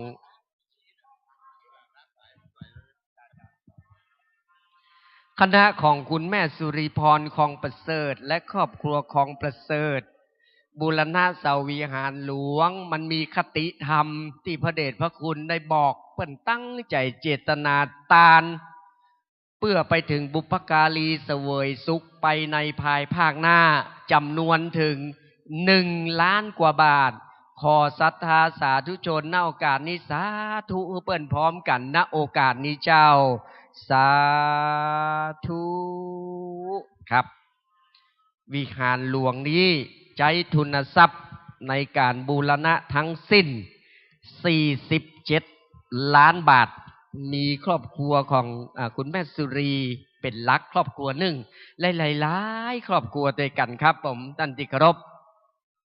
พระเดชพระคุณได้ปลูกต้นไม้ขันยอมต้นบับพับต้นแคนาเป็นเงินตึงหมดอยู่5 ล้านบาทปูพื้นคอนกรีต3 ล้าน 2ทั่วบริเวณวัดเนื่องจากว่าเมื่อก่อนนั้นก็เป็นอิฐหินดินโคลนบ่ค่อยเรียบร้อยปรับภูมิทัศน์หน้ากุฏิ60 ปีงามนะครับเป็นส่วนพฤกษศาสตร์ใช้เงินถึงหมด2 ล้านบาทปรับภูมิทัศน์สนามหญ้าด้านเหนือพระวิหารหน้ากู่เจ้านายฝ่ายเหนือที่เขาจะจัดเป็นเวทีสมโภชตีกองสมัชชัยหนังกังแปงกัดมั่วใช้เงินอยู่350,000 บาทปรับปรุงถนนภายในวัด130,000 บาทแปลงห้องน้ำ2 ชั้นข้างศาลาสมโภช700 ปีติดตั้งระบบITสะดวกสบายกล้องวงจรปิดทั่ววัดเพื่อเฮาปิดความชั่วสร้างความดีมีราศีเสี่ยงไป3 ล้าน 5จัดซื้อศาสนวัตถุที่งดงามที่นั่งอาสนะสงฆ์ดังตั้นที่เคารพได้หัน500,000 บาทปรับปรุงสำนักงานวัดสำนักงานเจ้าคณะอำเภอที่พระเดชพระคุณได้มอบหมายจากคณะสงฆ์300,000 บาทจัดทำระบบน้ำเพื่อสะดวกสบายสำหรับพระเจ้าพระสงฆ์ได้ใช้อุปโภคบริโภค500,000 บาทสร้างอาคารจำหน่ายวัตถุมงคล600,000 บาทที่สำคัญอันหนึ่งบัดยิ่งย่อนก็คือบูรณะพระอุโบสถพระเจ้าเก้าตื้อตึงหมดตึงสิ้น45 ล้านบาท45 ล้านบาทกำเดียวจะนำเรียนท่านว่าอย่างมาบุญใหญ่บุญนักบุญหนาขออภัยในความไม่สะดวกคณะศรัทธาวัดภาวนานิมิตรรอหน้ากุฏิณเชียงใหม่รถจะกลับวันนี้และตอนนี้เดี๋ยวนี้ขออภัยในความไม่สะดวกคณะศรัทธาและญาติธรรมจากวัดภาวนานิมิตรรอหน้ากุฏิณเชียงใหม่ขอทุกท่านที่มากับคณะได้ไปที่หน้ากุฏิณเชียงใหม่รถจะกลับเดี๋ยวนี้ขอบพระคุณครับสำหรับพระอุโบสถพระเจ้าเก้าตื้อได้รับงบประมาณจากกรมศิลปากรประสานงานโดยพระเดชพระคุณและพี่น้องคณะศรัทธาวัดสวนดอกผู้ว่าราชการจังหวัดเชียงใหม่มหาวิทยาลัยจุฬาลงกรณราชวิทยาลัยทำโครงการสืบสารงานบุญล้านนาได้รับงบประมาณทั้งสิ้น24 ล้านบาทพระเดชพระคุณได้รวบรวมญาติธรรมและญาติโยมพุทธศาสนิกชนภายในอำเภอเมืองเชียงใหม่ตลอดจนทั่วประเทศทั้งในประเทศและต่างประเทศได้รับการสนับสนุนมีจิตศรัทธาร่วมบริจาค21 ล้านบาทวิหารอุโบสถพระเจ้าเก้าตื้อบูรณะครั้งนี้ ยิ่งใหญ่และงดงามที่สุดใช้ทุนทรัพย์ทั้งสิ้นอยู่45 ล้านบาท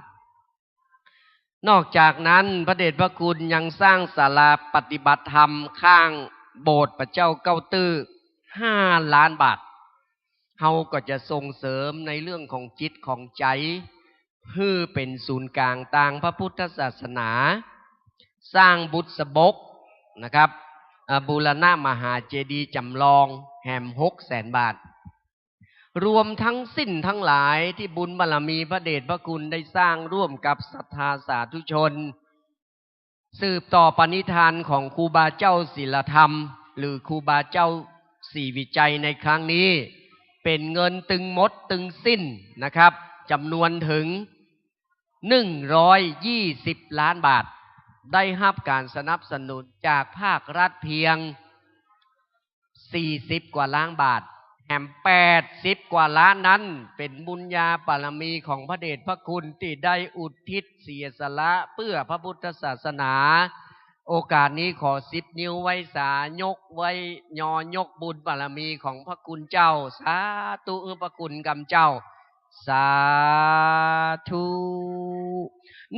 120 ล้านวันนี้จึงได้จัดงานสมโภชปอยหลวงพระวิหารหลวงพระมหาเจดีย์พระอุโบสถพระเจ้าเก้าตื้อกูอัฐิเจ้านายฝ่ายเหนือพร้อมทั้งขบวนแห่สัญญบัตรพัดยศเป็นการให้กำลังอกกำลังใจพระคุณเจ้าในครั้งนี้เริ่มตั้งแต่วันศุกร์ที่13เป็นต้นมาวันนี้เป็นวันเสาร์ที่14พฤษภาคม2559ตรงกับเดือน8เหนือแฮม9 ค่ำ99ก็แปลว่าก้าวหน้าณบนโอกาสวิหารหลวงณขณะนี้เป็นภาพที่เป็นปิติสิริมังคละมงคลที่พุทธศาสนิกชนนำโดยตั้งภายในมีพระเถระมหาเถระจากภายในและภายนอกภายในอำเภอเชียงใหม่ภายนอกต่างอำเภอต่างจังหวัดทั่วประเทศทราบข่าวได้มาแสดงมุทิตาสักการะและพระคุณเจ้าพร้อมทั้งได้เข้าใกล้ชิดกับพระมหาเถระที่เป็นเนื้อนาบุญทางพระพุทธศาสนาต้องขอไหว้สานบนอบขอบไหว้พระมหาเถระเจ้าพระสงฆ์องค์สมณศักดิ์พระเดชพระคุณพระมหาโพธิวงศาจารย์วัดราชโอรสารามราชวรวิหารและพระสงฆ์เถระจำนวนอีกถึง114 รูปครับท่านใดอยากจะได้บุญอยากให้พระสงฆ์องค์เจ้ามหาเถระได้ประพรมน้ำพระพุทธมนต์คือใจยมงคลคาถาเข้าใกล้ชิดซึ่งหาเวลาอย่างนี้ได้ยากยิ่งนะครับที่เราจะได้ใกล้ชิดเนื้อหนอก่อเกลือต่างพระพุทธศาสนานะครับท่านพ่อแม่พี่น้องที่เคารพทุกท่านตั้งด้านข้างล่างหรือลุ่มเวทีฝั่งทางใต้นะครับก็เชิญทุกท่านได้ร่วมงานบุญใหญ่อิดแล้วเหนื่อยแล้วก็เชิญเข้าป่าอาหารนะครับกินให้มันอิ่มหนำสำราญที่ควงตังทิศใต้นะครับของวัดส่วนดอกพระอารามหลวงเจิญเตอะปี้เจิญเตอะน้องเปื้อนป้องวงศาปี้ป้านาอาป้าอุ้ยแม่เท่าตึงขาบอาหารขอเจิญกินข้าวฝุ่งศรัทธาเฮาญาติมิตรมาแอวงานสมโภชปอยหลวงวัดสวนดอกในวันนี้ทุกคนจะไปฟังปิกจื่นจมปรมีขบวนแห่แล้วเจอนั่งก่อนเจ้า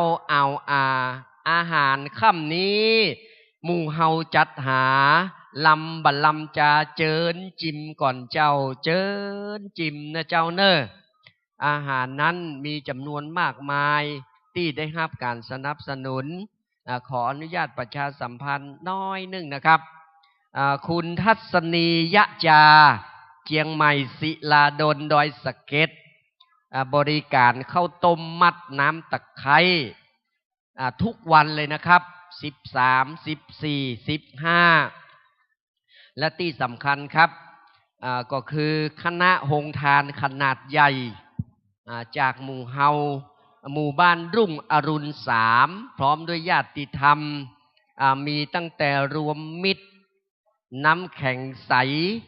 อาหารพะแนงเนื้อไข่เจียวโดยคุณแม่ประนอมสิริวรรณรัตน์พร้อมด้วยคณะอาหารจากวัดสันประซักวรอุไรก๋วยเตี๋ยวจากคุณหมออดุลยาชัยเศรษฐ์ก๋วยเตี๋ยวพัดไส้อั่วชามุกของปี้ลักษณาใจเอื้อนพัดซีอิ๊ว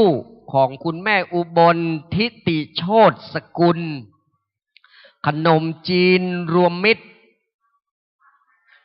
ของคุณพ่อประสิทธิ์บุญสนองและครอบครัวก๋วยเตี๋ยวหมูพร้อมด้วยน้ำดื่ม500 โหลจากบริษัทพรพิพิธน้ำใจของคุณปทุมวดีบริการตลอดงานมีลูกจิ้นของครอบครัวคุณกรมีขนมจีนน้ำเงี้ยวของแม่ครูสิตาขนมจีนสลับเปาคุณสิริวิมลสิริพุทธวรางกูลมะม่วงนะครับอร่อยจากคุณธนัทชมพูพี่แดงพร้อมด้วยเพื่อนและยังมีแหมหลายท่านหลายคนนะครับที่บ่ได้ปกเปล่าประกาศก็ขอเชิญท่านที่เคารพได้มาเยี่ยมเยียนงานปอยหลวงกินหอมตอมหวานกินหอมตอมม้วนกันนะครับบริเวณควงโรงทานด้านทิศใต้ของวิหารหลวงพร้อมทั้งชมศิลปะการแสดงปึงกับปอยหลวงก็คือละครซอพื้นเมืองคณะนี้เป็นของคุณพ่อบุญศรีรัตนังศิลปินเพชรล้านนาพร้อมด้วยคุณแม่ลำจวนก็จะได้ซอในเรื่องของประวัติของวัดสวนดอกประวัติครูบาเจ้าศิลธรรมวิหารโบสถ์เก้าตื้อการสร้างนครเจียงใหม่ในสมัยของพระเจ้ากือนาเชื่อมโยงไปถึงพระธาตุเจ้าดอยสุเทพและอื่นๆนะครับเรื่องของปอยหลวงอย่าใดก็ขอเอิ้นเชิญชวนทุกท่านทุกคนนะครับร่วมสมโภชเฉลิมฉลองงานในครั้งนี้ตัวย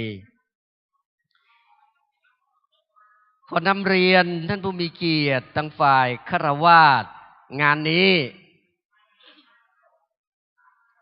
ได้รับความร่วมไม้ร่วมมือสามัคคีในงานสมโภชงานปอยหลวงในครั้งนี้เป็นอย่างดีตามประกาศวัดสวนดอกพระอารามหลวง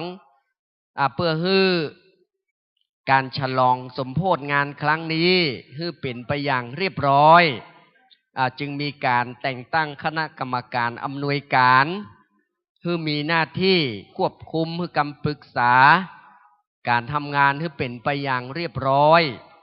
ประกอบไปด้วยพระเดชพระคุณพระราชรัชมุนีเป็นประธาน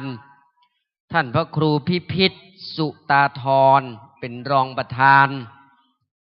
ท่านพระครูสาธรธรรมสิทธิ์ท่านพระครูประวิตรวรานุยุตท่านพระครูปรีชาปริยัตยาธรท่านพระครูสุนทรสังฆพินิจท่านพระมหาสมุชิตชัยทิตปัญโยท่านพระมหาบุญชัยประภัสรเมธีท่านพระครูปรัตณัฐพลจันทิโกท่านพระครูกิตติภัทรานุยุตคุณเยี่ยมกาวีละเวทวัยวัจกรคุณสุรพลวิริยพันธ์ประธานชุมชนสวนดอกคุณประเทืองชมชื่นท่านอาจารย์ปันอัฏฐเทพโรงเรียนบารีสาธิตมจรวิทยาเขตเชียงใหม่ท่านพระมหาธนชพงศ์สุพรหมปัญโยเป็นเลขานุการของงานท่านพระมหาสมพงษ์ฐานวุฒโธเป็นผู้ช่วยเลขานุการทำให้งานตั้งหลายตั้งปวงกำลังดำเนินการ ไปอย่างเรียบร้อยในโอกาสบัดนนี้10 นิ้วไวสา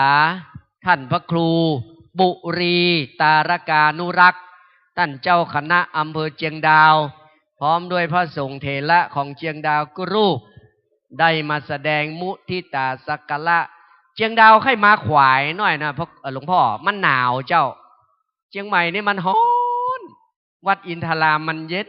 นะครับเย็นอกเย็นใจบุญบารมีของพระเดชพระคุณหลวงพ่อบุรีตารกานุรักษ์นั้นเปิ้นเลี้ยงป่าในแม่น้ำปิงที่อื่นนี่แห้งหมดน้ำปิงอินทรามนี่โอ้ล้นฟังด้วยบารมีหลวงพ่ออย่าใดก็ดีก็ขอเชิญเจ้าหน้าที่นะครับช่วยดูแลพระสงฆ์องค์สามเณรที่ได้เป็นเนื้อนาบุญมาในครั้งนี้อยากได้รายชื่อตัวท่านไหนหูจักมากเลยหลวงพ่อทั้งหลายก็มากีบมาแอมข้างตังพิธีกรตัวเพราะว่าบอกค่อยที่จะได้นบนอบขอบไหว้หูจักโดยทั่วถึงอาจจะไม่ได้กล่าวชื่อเสียงเรียงนามต้องมันนมัสการขออภัยเป็นอย่างสูงมาในโอกาสนี้ตัวท่านใดหูจักมักคุ้นก็เชิญนะครับจะได้ตักต่อเป็นที่เคารพนับถือ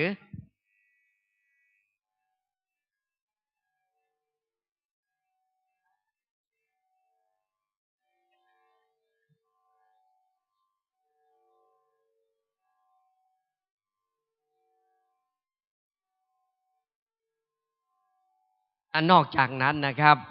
เรายังมีงานตั้งด้านเลขานุการมีหน้าที่จะเตรียมเอกสารเกี่ยวกับงานสมโภชนะครับเอกสารปีนี้นี่งดงามเหลือขนาดครับอยากจะขอแนะนำ444 ปีวัดสวนดอกพระอารามหลวงเป็นหนังสือที่งดงามเรียบเรียงรวบรวมตั้งแต่อดีตการสมัยพระเจ้ากือนาจวบจนถึงปัจจุบันนะครับรายละเอียดที่งามน่าดูแล้วประทับใจสมควรและเหมาะเปิงเป็นอย่างยิ่งที่วัดสวนดอกพระอารามหลวงได้เป็นศูนย์กลางทางพระพุทธศาสนาครับถ้าท่านได้ฮับไปแล้วก็จะเป็นที่ชื่นชมนอกจากนั้นยังมีธรรมะนะครับของพระเดชพระคุณหลวงพ่อพระราชรัชมุนีท่านได้ประพันธ์รจนาไว้มีหนังสือสารธรรมนำชีวิตที่พระเดชพระคุณได้ประกาศเสียงตามสายสถานีวิทยุไว้นอกจากนั้นยังมีกษัตริย์ล้านนาเชียงใหม่โดยศาสตราจารย์เกียรติคุณสรัตวดีอ่องสกุลเป็นคนแต่งไว้และมีหนังสือของพระเดชพระคุณพระมหาโพธิวงศาจารย์ท่านชื่นชมบารมีพระเดชพระคุณได้หลวงพ่อได้แต่งหนังสือชื่อโปริศาสตร์คนกินคนและยังมีนิทานชีวิตอ่านแล้วชื่นใจครับชื่อแต่งประพันธ์ของคุณวิชุมาลีหนังสือเล่มนี้เป็นหนังสืออนุโมทนาบุญสมนาคุณเป็นสิ่งแทนน้ำใจไมตรีไว้คือกับพระเถรานุเถระและท่านผู้มีเกียรติทั้งฝ่ายสงฆ์และฝ่ายคฤหัสถ์โอกาสนี้ขอประชาสัมพันธ์ฝ่ายต้อนรับช่วยนำน้ำปานะถวายพระเถระมหาเถระตัวนะครับงานทางด้านเอกสารของกองเลขานุการมีท่านพระครูกิตติภัทรานุยุตเป็นประธานพระมหาธนชพงศ์สุพรหมปัญโยเป็นรองประธานพระมหาสมพงษ์ฐานวุฒโธพระมหาสุมิตรธรรมชีวีพระมหาจายยี่วรุถายีท่านพระครูสังฆรักษ์คัมภีร์รพัฒน์คัมภีรเมธีเป็นเลขานุการมีพระใบดีกาพิชิตกุลวัฒโนเป็นผู้ช่วยเลขานุการครับหนังสือชุดนี้มีโดยกันดึงหมดอยู่6 เล่มด้วยกันนะครับงดงามมูลค่าก้าหนังสือนี้ก็หลายแสนบาทนะครับนับเป็นแสนบาทขึ้นไปเลยเพื่อที่จะตอบแทนเป็นสิ่งสักการะมุทิตาแด่พระเถรานุเถระเจ้าจุตนจุองค์ที่ได้เมตตามาเจริญพระพุทธมนต์เนื่องในงานฉลองสมโภชในคราวครั้งนี้งานด้านสถานที่ งานด้านสถานที่นั้นนะครับมีการจัดตั้งเนื่องจากว่าเป็นพิธีใหญ่พิธีหลวงหลายส่วนตั้งแต่เก้าอี้ทั่วไปอาสนะพระสงฆ์เก้าอี้หลุยมหาเถระอาสนะสำหรับพระเถรานุเถระธรรมาสน์นะครับอุปกรณ์เรื่องของศาสนพิธีครั้งนี้ก็ได้รับน้ำจิตน้ำใจตั้งแต่การจัดเตรียมเต็นท์โต๊ะเก้าอี้หงตาลประดับจ่อตุงใจต่างๆต้องยินดีและอนุโมทนาเป็นอย่างยิ่งสำหรับคณะเจ้าพิธีงานยิ่งใหญ่ที่สุดครั้งหนึ่งในภาคเหนือของเฮาซึ่งเป็นงานสร้างบุญมีเงินจำนวนถึง120 ล้านหรือว่า120 ล้านบาทในการสร้างงานในครั้งนี้จึงประดับประดาด้วยบุญบารมีของท่านที่เคารพทุกท่านทุกคนที่มีน้ำจิตน้ำใจมาช่วยงานกันนะครับงานศาสนพิธีนั้นเป็นงานใหญ่นะครับสำหรับวัดสวนดอกพระอารามหลวงเป็นอย่างยิ่งในวันที่13ที่ผ่านมานั้นได้รับน้ำจิตน้ำใจแสดงพระธรรมเทศนาจากพระเดชพระคุณพระราชธรรมวาทีวัดประยูรระวงศาวาสวรวิหารพระนักเทศน์ระดับประเทศที่ได้เมตตาแสดงพระธรรมเทศนาให้กับศรัทธาประชาชนเฮาทุกคนและกราบนมัสการขอบพระคุณพระสงฆ์เถรานุเถระจำนวนถึง145 รูปที่ทักษิณานุปทานคือกับบรรพชนคนดีของวัดสวนดอกตั้งแต่อดีตเจ้าอาวาสเจ้านายฝ่ายเหนือผู้มีอุปการะคุณที่ได้ถึงได้เติงแก่การมรณะเสียชีวิตไปเฮาได้ทำบุญใหญ่ไปให้กับท่านทั้งหลายเหล่านั้นเป็นที่เรียบร้อยก็ต้องปึ้งปิงตั้งฝ่ายศาสนพิธีเป็นอย่างสูงจะเข้าสู่พิธีแล้วเอาเนาะไปถึงพิธีกรในพิธีต่อเอาละครับนอกจากเดี๋ยวเขาจะมาเนี่ยกันเอาต่อณโอกาสบัดนี้เป็นเวลาถึงเป็นเวลาเติงแล้วที่จะนำทุกท่านทุกคนเข้าประกอบศาสนพิธีอย่างเป็นทางการโอกาสนี้ในนามของฝ่ายประชาสัมพันธ์ขออนุญาตเรียนเชิญพิธีกรหลักนะครับอนุศาสนาจารย์ทางฝ่ายพิธีปฏิบัติหน้าที่ณโอกาสบัดนี้ครับ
ขอประธานอนุญาตกราบนมัสการพระเทรานุเถระที่เคารพทุกรูปเรียนสาธุชนท่านผู้ทรงเกียรติที่เคารพทุกท่านนะครับขณะนี้เวลา 16:45 นาทีนะครับยังพอมีเวลาที่จะเข้าสู่พิธีการในเวลา 17 นาฬิกานะครับในช่วงนี้ขอรับเมตตาพระเดชพระคุณทุกรูปนะครับที่รับอาราธนามาในการเจริญพระพุทธมนต์สวดมนต์ตันจำนวน119รูปนะครับขอเมตตาได้ขึ้นสู่อาสงฆ์เพื่อความเรียบร้อยนะครับเมื่อพระเดชพระคุณพระมหาโพธิวงศาจารย์ราชบัณฑิตเมตตาเข้าสู่บริเวณพิธีแล้วจะได้เข้าสู่พิธีการตามลำดับต่อไปนะครับดังนั้นในช่วงนี้ครับขอรับเมตตาทุกรูปนะครับที่รับอาราธนามาในพิธีดังกล่าวนี้นะครับได้ขึ้นสู่อาสงฆ์เพื่อความเรียบร้อยครับขอกราบนมัสการด้วยความเคารพอย่างยิ่งครับสำหรับกำหนดการในช่วงนี้นะครับในเวลา 17 นาฬิกานั้นเบื้องต้นจะมีการจุดธูปเทียนบูชาพระรัตนตรัยจุดเทียนส่องธรรมนะครับซึ่งจะได้น้อมนำพระธรรมเทศนาโดยพระเดชพระคุณ